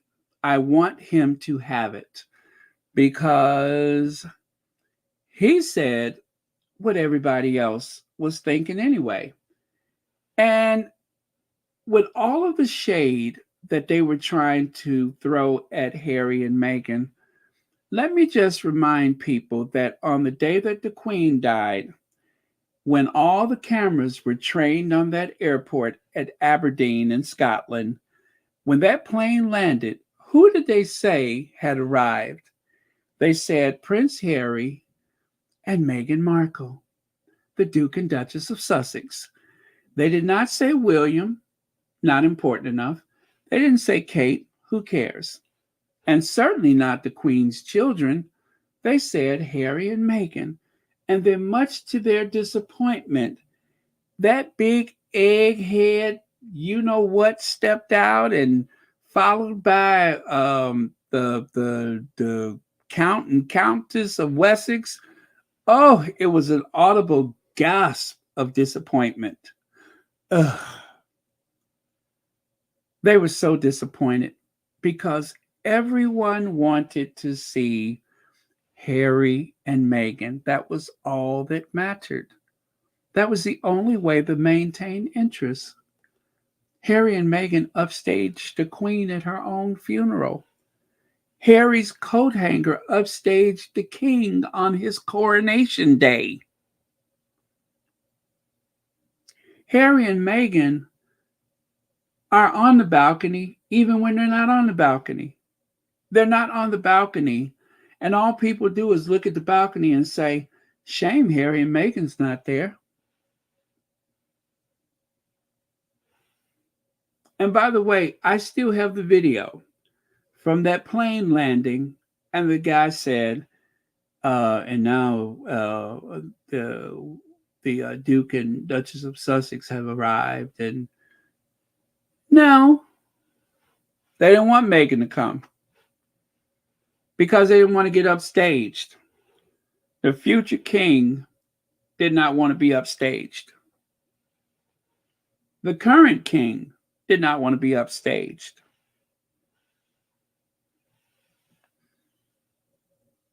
All that shade, and still, rising head and shoulders above the rest of that mixed up bag of nuts, Harry and Meghan were walking tall. And that's the truth. Enters the nasty comments on the other two royals being the heir to the throne and his wife, the Princess of Wales, who will be queen. So, CNN, if your reporters can't report royal news respectfully, then just don't bother. It's not an episode of, what is that? KUWTK? Whatever that is. This is TRH, the Prince and Princess of Wales. Oh, their Royal Highness, the Prince and Princess of Wales, the future King and Queen Consort of Great Britain, during a period of national mourning. Not the Harry and Meghan show. I beg to differ. It's the Harry and Meghan show. Also, what does that say? The other two royals. Yes, darn it, you heard them. The other two royals. Showing your obvious bias, CNN. What happened to unbiased journalism? Shocking. Well, you know what? I could get a subscription to just about every media outlet in all of the United Kingdom, and I would be hard pressed to find something that wasn't totally biased against the Sussexes. That's where it is. It certainly ain't on Fleet Street.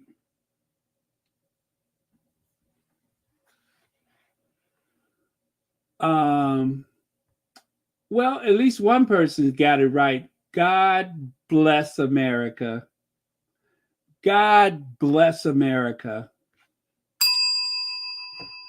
From sea to shining sea.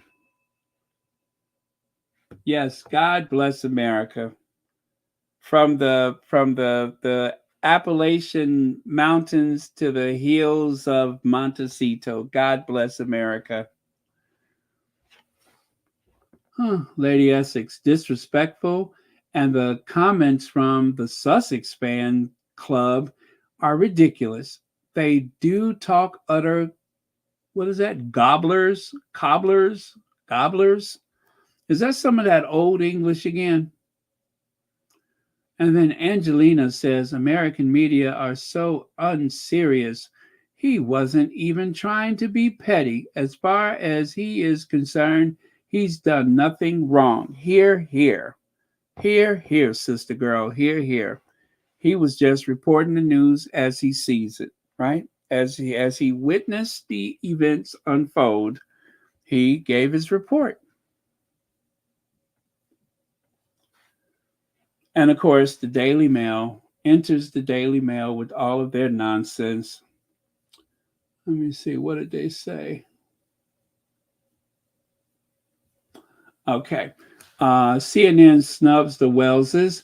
Reporter is blasted for using Meghan and Harry's names, then referring to William and Kate as the other two royals during report about Windsor truce walkabout in wake of Queen's death.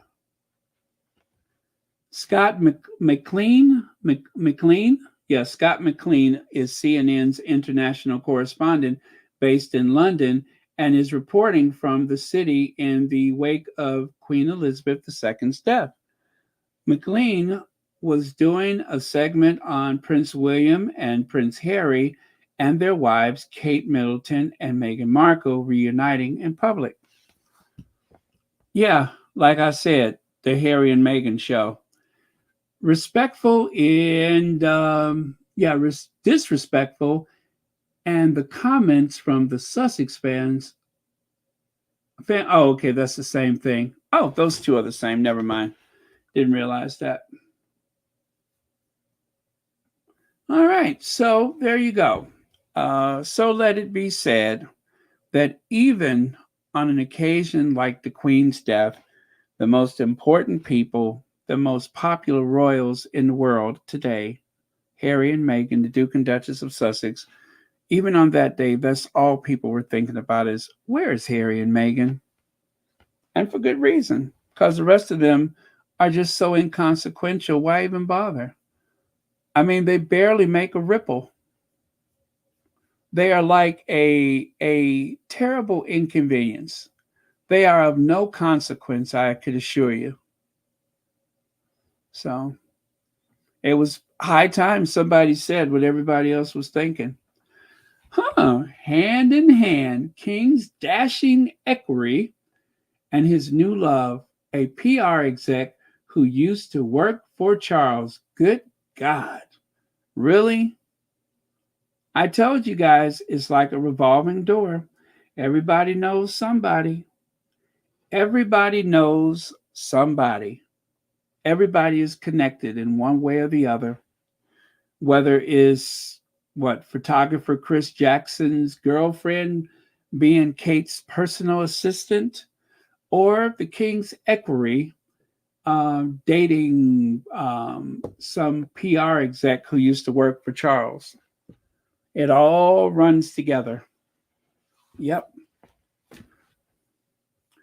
So when he's not shaving Charles's nether region or checking Charles for an overgrown, swollen something, or checking for neck polyps or whatever, he's dating the PR girl.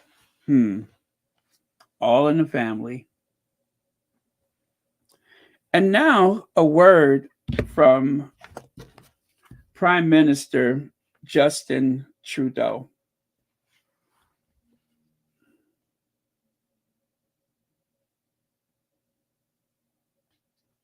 Hello, everyone. Bonjour à tous. I am so excited that Canada will be hosting the 2025 Invictus Games. In partnership with the True Patriot Love Foundation, we look forward to welcoming competitors to beautiful British Columbia, where they'll compete in the first ever Winter Invictus Games. J'ai vu les effets positifs de cet événement sur nos anciens combattants qui s'engagent sur la voie du rétablissement. Et comme je l'ai dit quand on a accueilli les Jeux en 2017, par vos qualités athlétiques, votre dynamisme et votre esprit de compétition, vous montrez tous que la maladie et les blessures peuvent être source d'une force immense. I know Canadians are looking forward to hosting your talent once again and being a part of this important movement. Can't wait to see you all in 2025. All right. That was hot, wasn't it? That was hot. Raffaella Bertoni, thank you so much for the super sticker, and thank you so much for watching Royal Sussex. Right? Was he talking that talk? Was he talking that talk? Damn right he was. You better talk. Prime Minister Pepe Le Pew, you better talk. He was talking that talk. Very suave. Yeah. Très bien. Très magnifique. And all that. Compete in the first ever Winter Invictus Games. J'ai vu les effets positifs de cet événement sur nos anciens combattants qui s'engagent sur la voie du rétablissement. Et comme je l'ai dit quand on a accueilli les Jeux en 2017, par vos qualités athlétiques, votre dynamisme et votre esprit de compétition, vous montrez tous que la maladie et les blessures peuvent être source d'une force immense. I know Canadians are looking forward. Now, if that ain't like a wet tongue in your ear, I don't know what is. You better talk that talk. Parlez-vous Canada?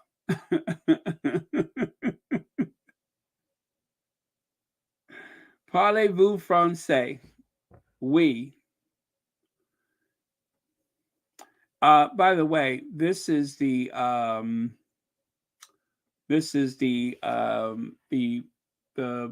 logo, that's the logo that they're using for the Canadian Games. So they are based on some tribal images from some First Nation indigenous artists.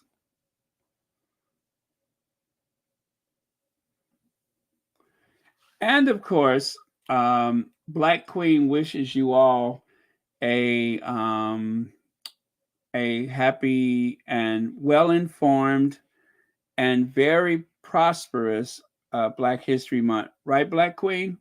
Right.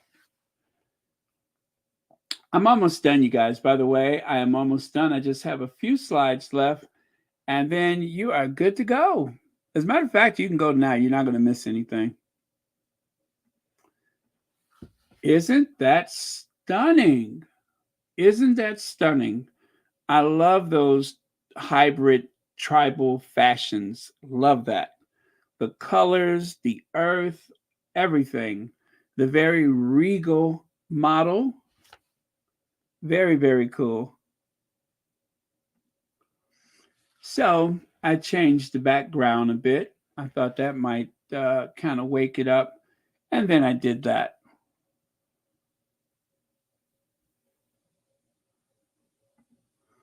And of course, again, know your history. It is Black History Month. If you are of African descent, then you could always learn more. And as they say, each one teach one.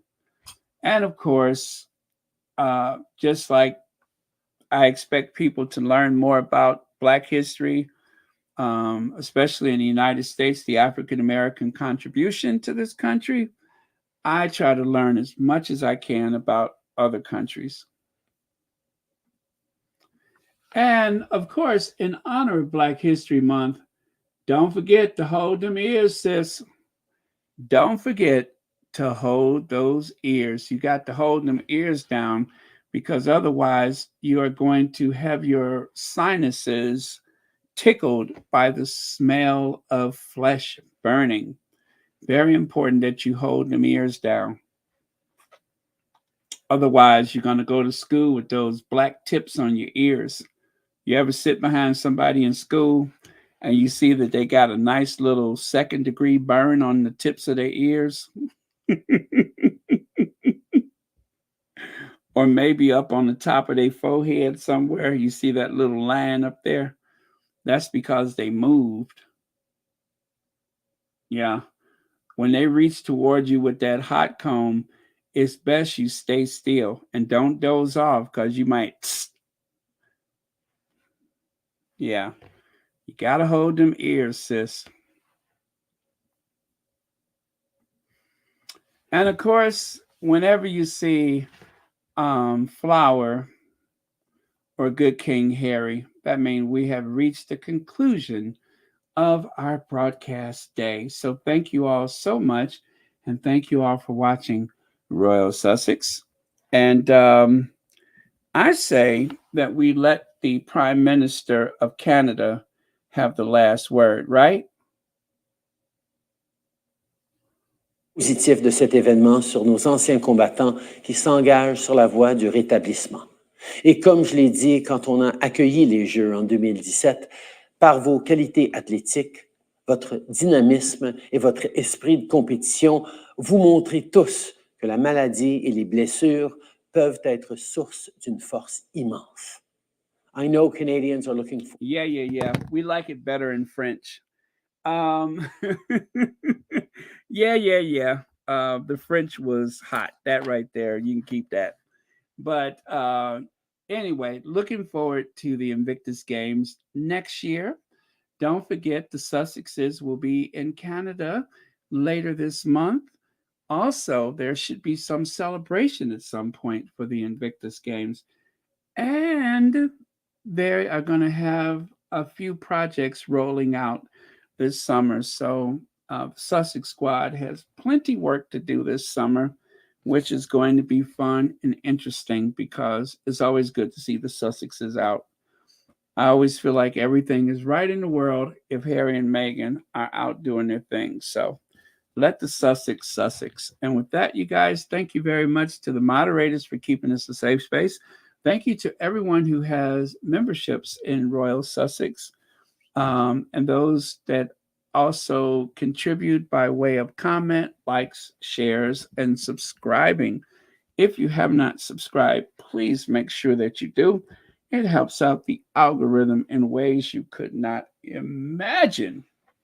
Yeah, it keeps the Royal Sussex visible amongst some people who need to learn about how the Sussexes managed to escape that tyrannical brother of Harry's and that dim-witted dad and that monstrous stepmother and, of course, lazy Kate.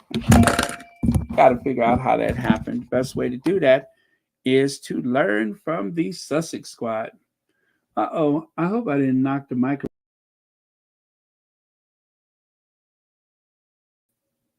Can you all hear me? Yes, you can. Perfect. Just making sure.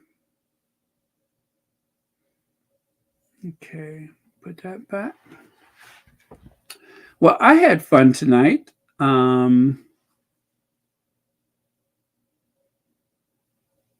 Yeah, with the Brokeback Mountain crew. uh, the Brokeback Mountain crew. Reba Henderson. That is funny. The Brokeback Mountain crew. You ain't lying, though. You ain't lying.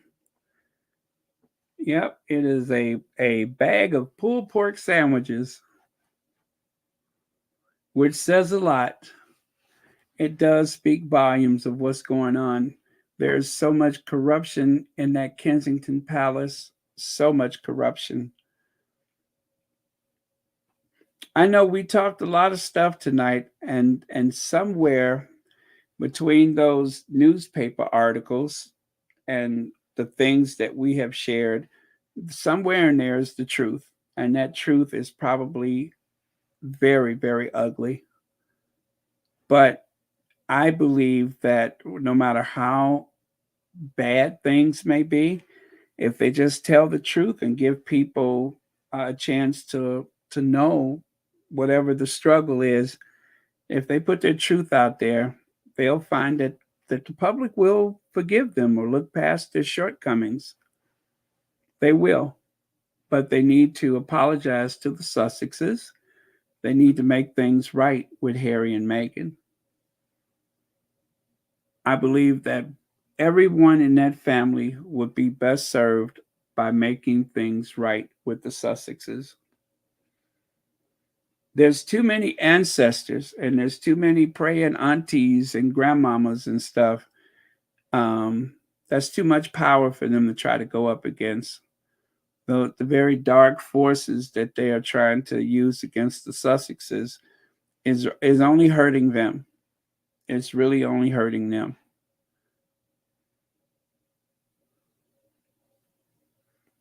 Nathalando says, hello, Baron and all Sussex warriors. Happy Sunday morning. Happy Sunday morning to you too from South Africa time. Very cool. Good night, Anastasia. Mafia training camp. Oh, the Mafia training camp. Okay, you guys, I am going to say good night. Thank you very much. And we will end with the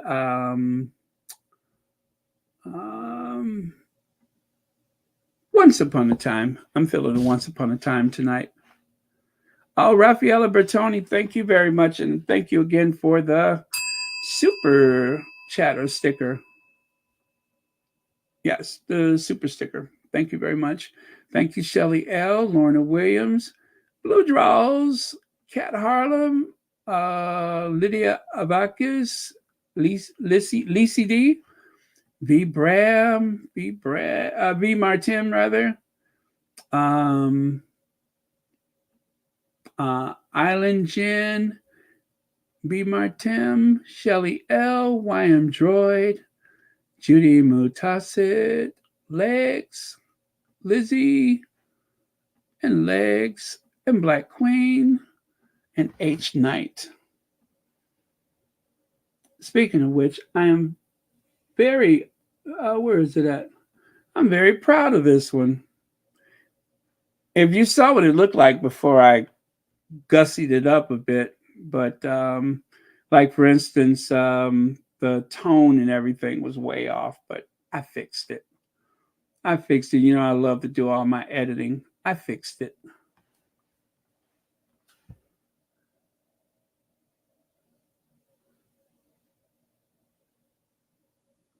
Oh, Joy Moore, thank you for being here. Greatly appreciate it. Yeah. Let me take a quick look at Twitter before I go and see if there's anything interesting there. Take a quick look at Twitter.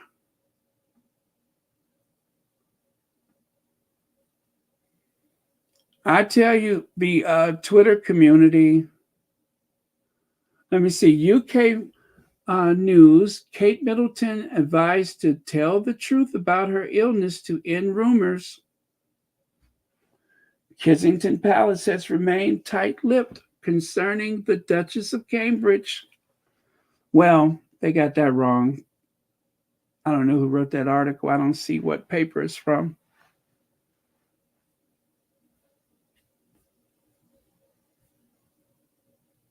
Yeah, but they are asking for a world of trouble.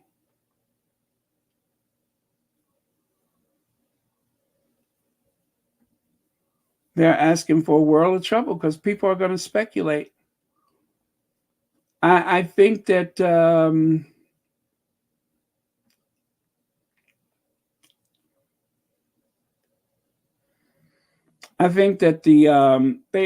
they have some very, let me see.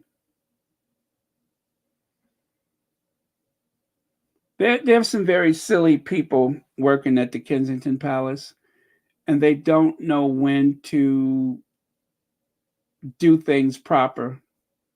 William tells them what to do, and I'm pretty sure, to the best of their ability, they try to protect them from themselves, but it's not working. It's totally not working out for them. It only makes them look worse.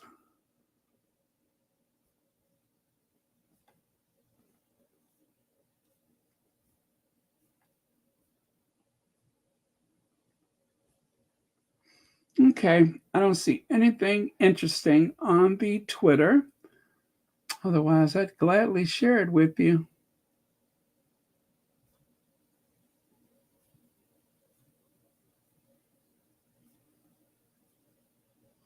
Yes, it has been something else. Okay, love you guys. See you tomorrow. I am going to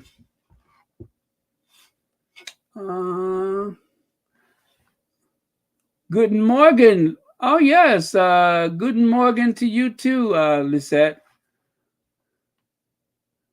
Dankeschön.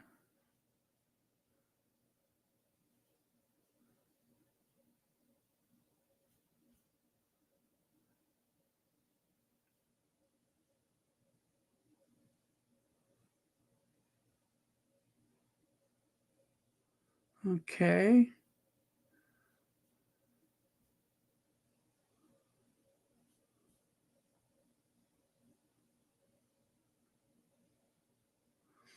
Yeah. The men in gray suits believe they're smarter. They're not. They're failing Chuck. Yeah. Yeah, I don't believe that the tabloid journalists, the tabloid reporters, I don't believe that they have a great deal of respect for the royal family. They see them at their weakest. And as for the men in gray suits, it's hard for you to respect someone who can barely do things without your intervention.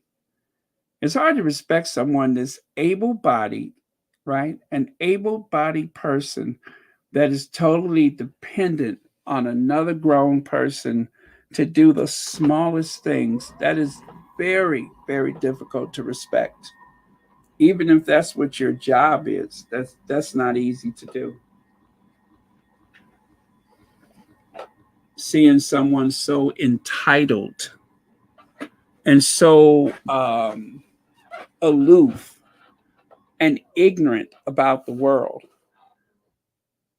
and you have the honor of cleaning up their mess. Who respects a person like that? Bitten Sean to you too. Thank you so much, Lisette. That means you're welcome, I think. Bitten Sean. I was standing, I had to lower my desk again, or as they say in German, sitzen bleiben. That means sit down.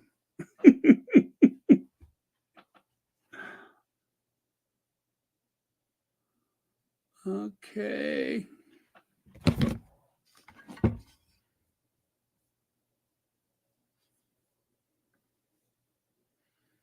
Black Queen, I think you should use this as a profile picture. I can shrink it down so it'll fit into that circle. I'll shrink it down for you.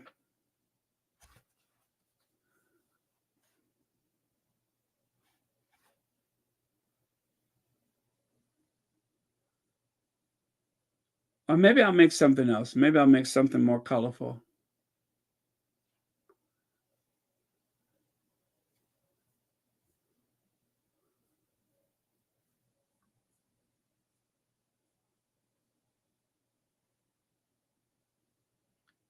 Hey, Pam Porter, I don't think I said hello tonight. And Stephanie Baker, Willie is more than ignorant. He's not even curious to what to find out. Yeah, he's not. He has no intellectual curiosity. None. Harry gives beautiful speeches. He connects. He can speak off the cuff. Did you guys see the, let me find that video, the one I made the other day? Let me see, which one is it?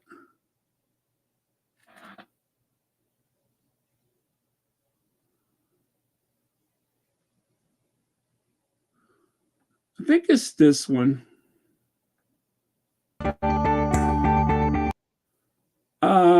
Is that it? No, that's not it.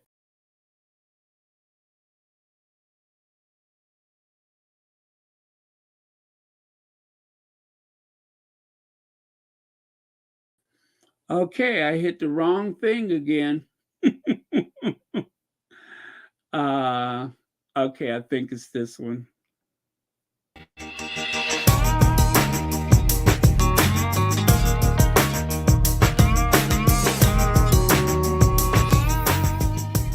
That's not it either. Okay, one more.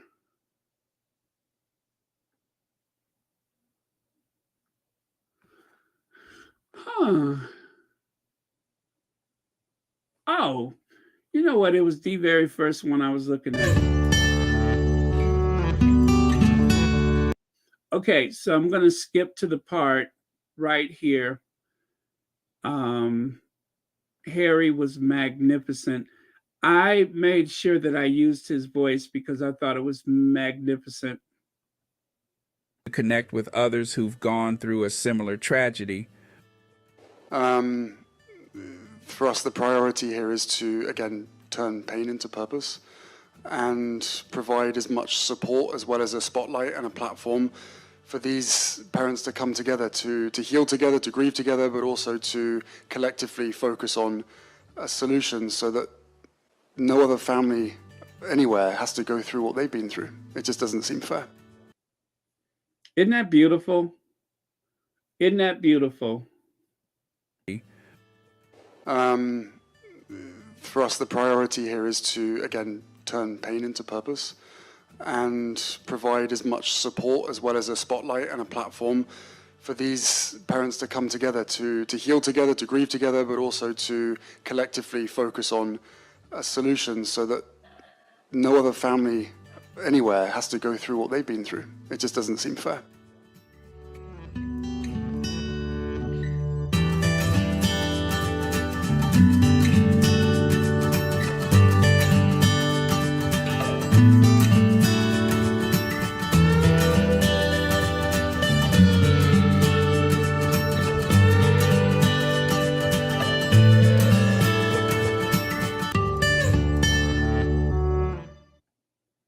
Isn't that beautiful?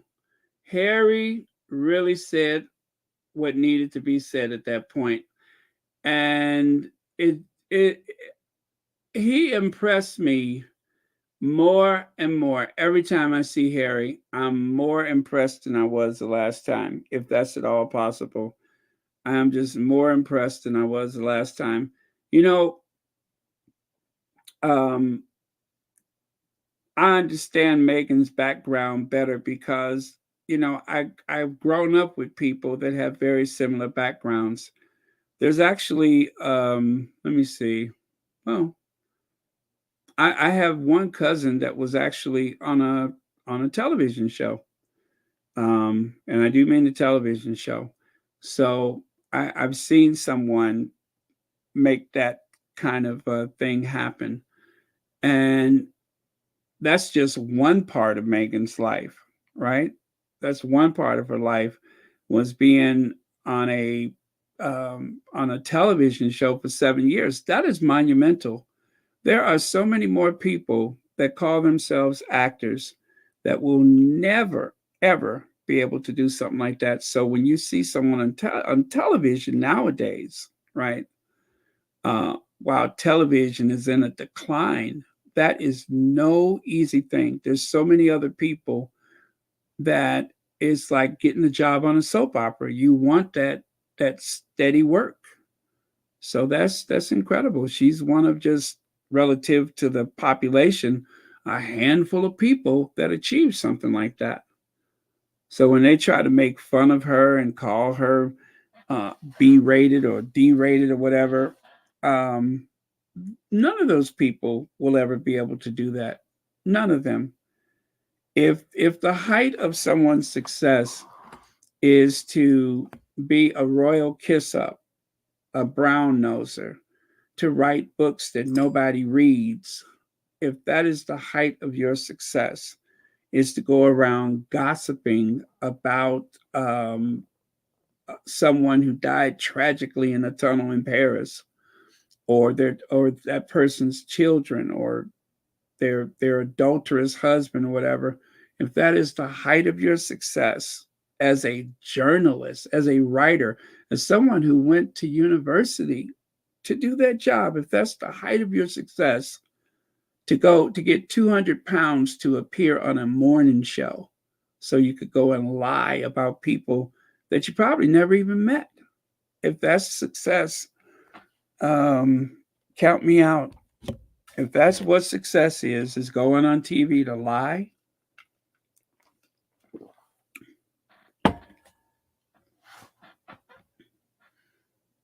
so that you might eat from the king's table, that's their level of success. Not really a Pulitzer Prize winning type of affair, is it? The prestigious, what is it, Peabody Award? Not really going to see that. Emmy Award? Not really.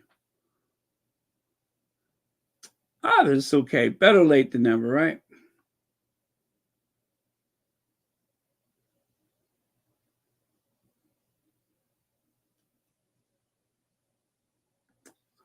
Oh, nice. Oh, very prestigious, the Goodman Theater. Absolutely, Pam Porter. Wow, the Goodman Theater, nice. A lot of people know the Goodman Theater. People all over the country, in other countries, know the Goodman Theater. I forget the list of alumni, but I know they've had some big names go through there.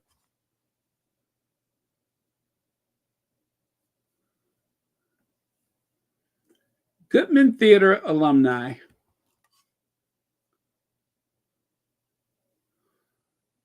Oh boy. Oh boy. Are you guys ready for it? Let me see. Now, where did I just see that? I see Carl Malden, Sam Wanamaker. Let me see who else.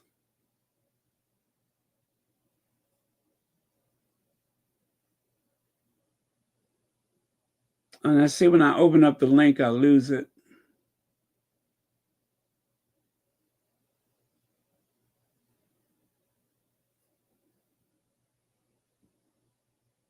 Huh.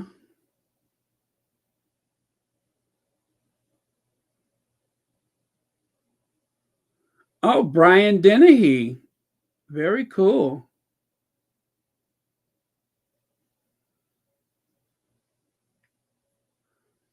Brian Dennehy, he's a well-known character actor. He played the sheriff in the first What was that movie with Sylvester Stallone? Rambo. In that first Rambo movie, he played the sheriff. Very good actor.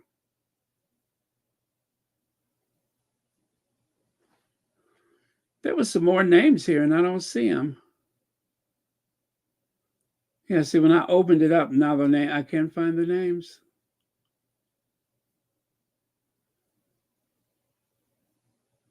And Karl Malden, wasn't he in the streets of San Francisco?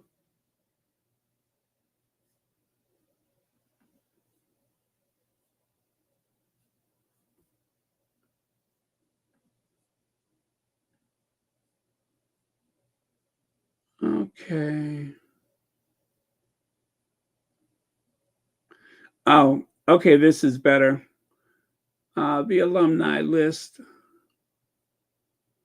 And once again, I open it up and I can't find it.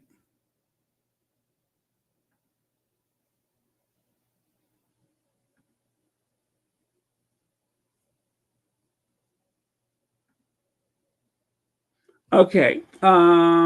Shelley Berman, Jose Quintaro, Linda Hunt, Joe Montana, Harvey Korman. Harvey Korman from Carol Burnett, right? Geraldine Page. Okay.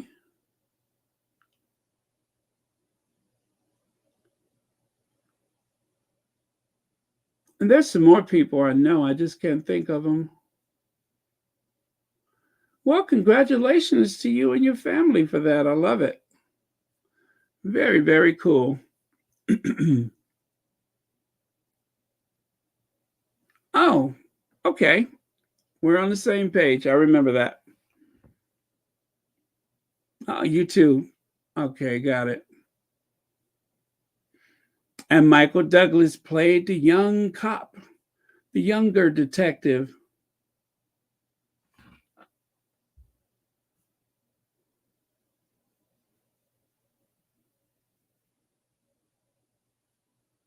Yeah, very cool.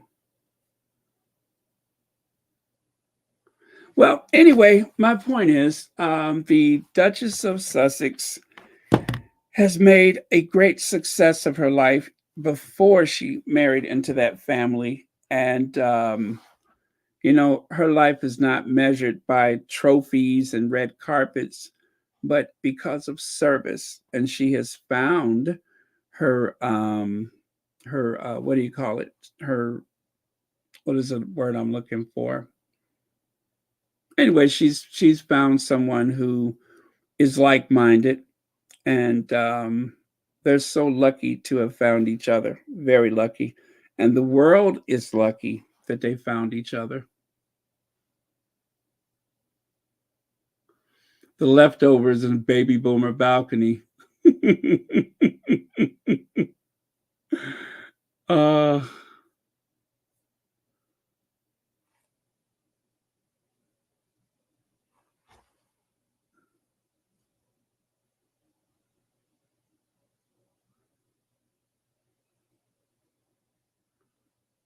Oh, okay.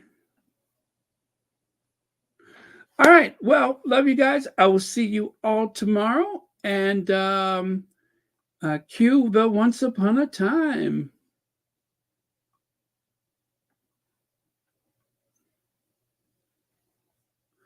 Oh, you know what? Instead of Once Upon a Time, I got something even better.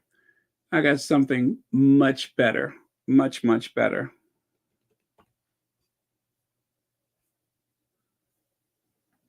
You're going to say, good call, good call.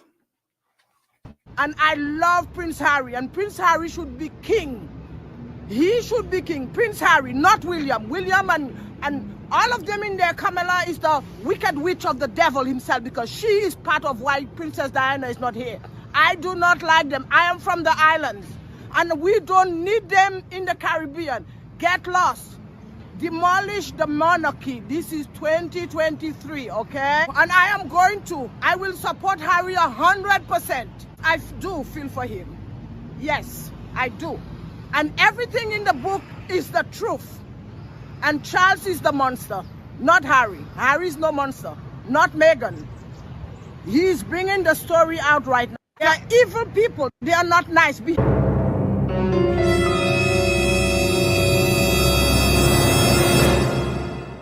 Behind the wall, we all are one human being, and behind that wall there are no difference with me and you and any other Brits.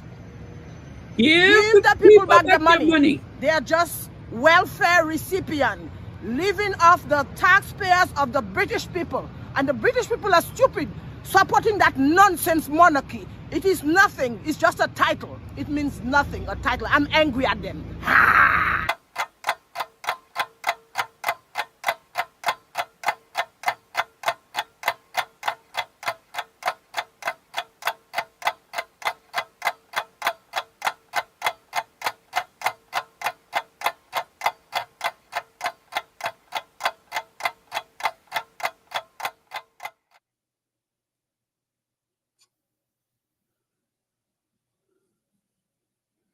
Okay. Prince Harry and Oh, you're talking about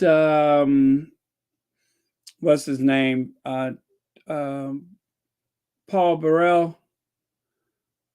Paul Burrell is playing to his audience. That's what he's doing. Paul Burrell wants people to side with him and to support him while he's on his his grift. He wants that support while he's on his grift. That's all he wants is support. Long as he can say stuff like that, then they will book him on those talk shows. They will use him for whatever quotes and stuff in the papers. So that's what Paul Burrell is doing. Is he's trying to show his loyalty to the anti-Harry and Meghan thing. He doesn't care about that stuff. He just wants the money. It's all a big grift for him. It's a real shame that somebody who was so close to Princess Diana is actively plotting against her favorite child, I would say. Plotting against Harry. Plotting against Harry.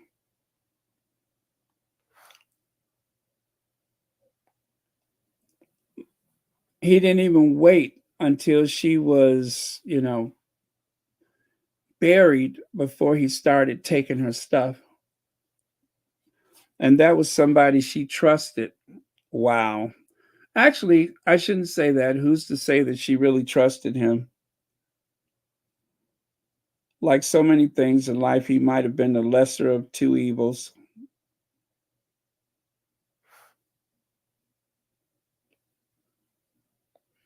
And maybe all this time he's been working for Charles. Probably still works for Charles. Gets that nice manila envelope slid under the door once a month, allegedly. Get one of them Folsom and Mason bags of cash, allegedly.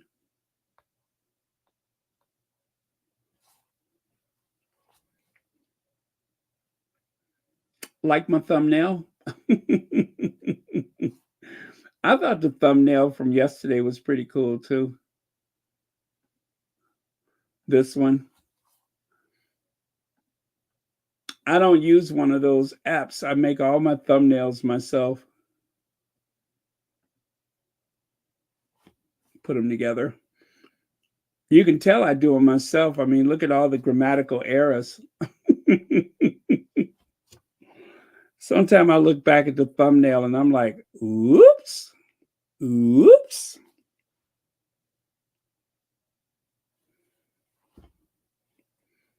$1,334 people. I'm done. Y'all can get some sleep now.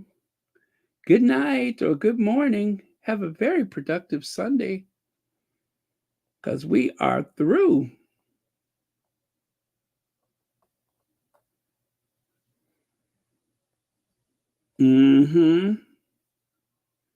It's called tweaking.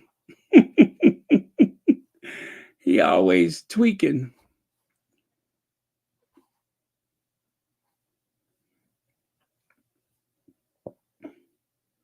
Okay, I'm going to go for real, y'all. Good night, everyone. Thanks for staying. I appreciate it.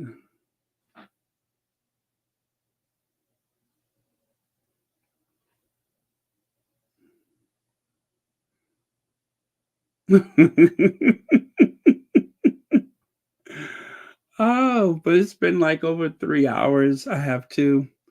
Plus, I got some work to do tomorrow. I got to try to get up early because I got some things I need to do.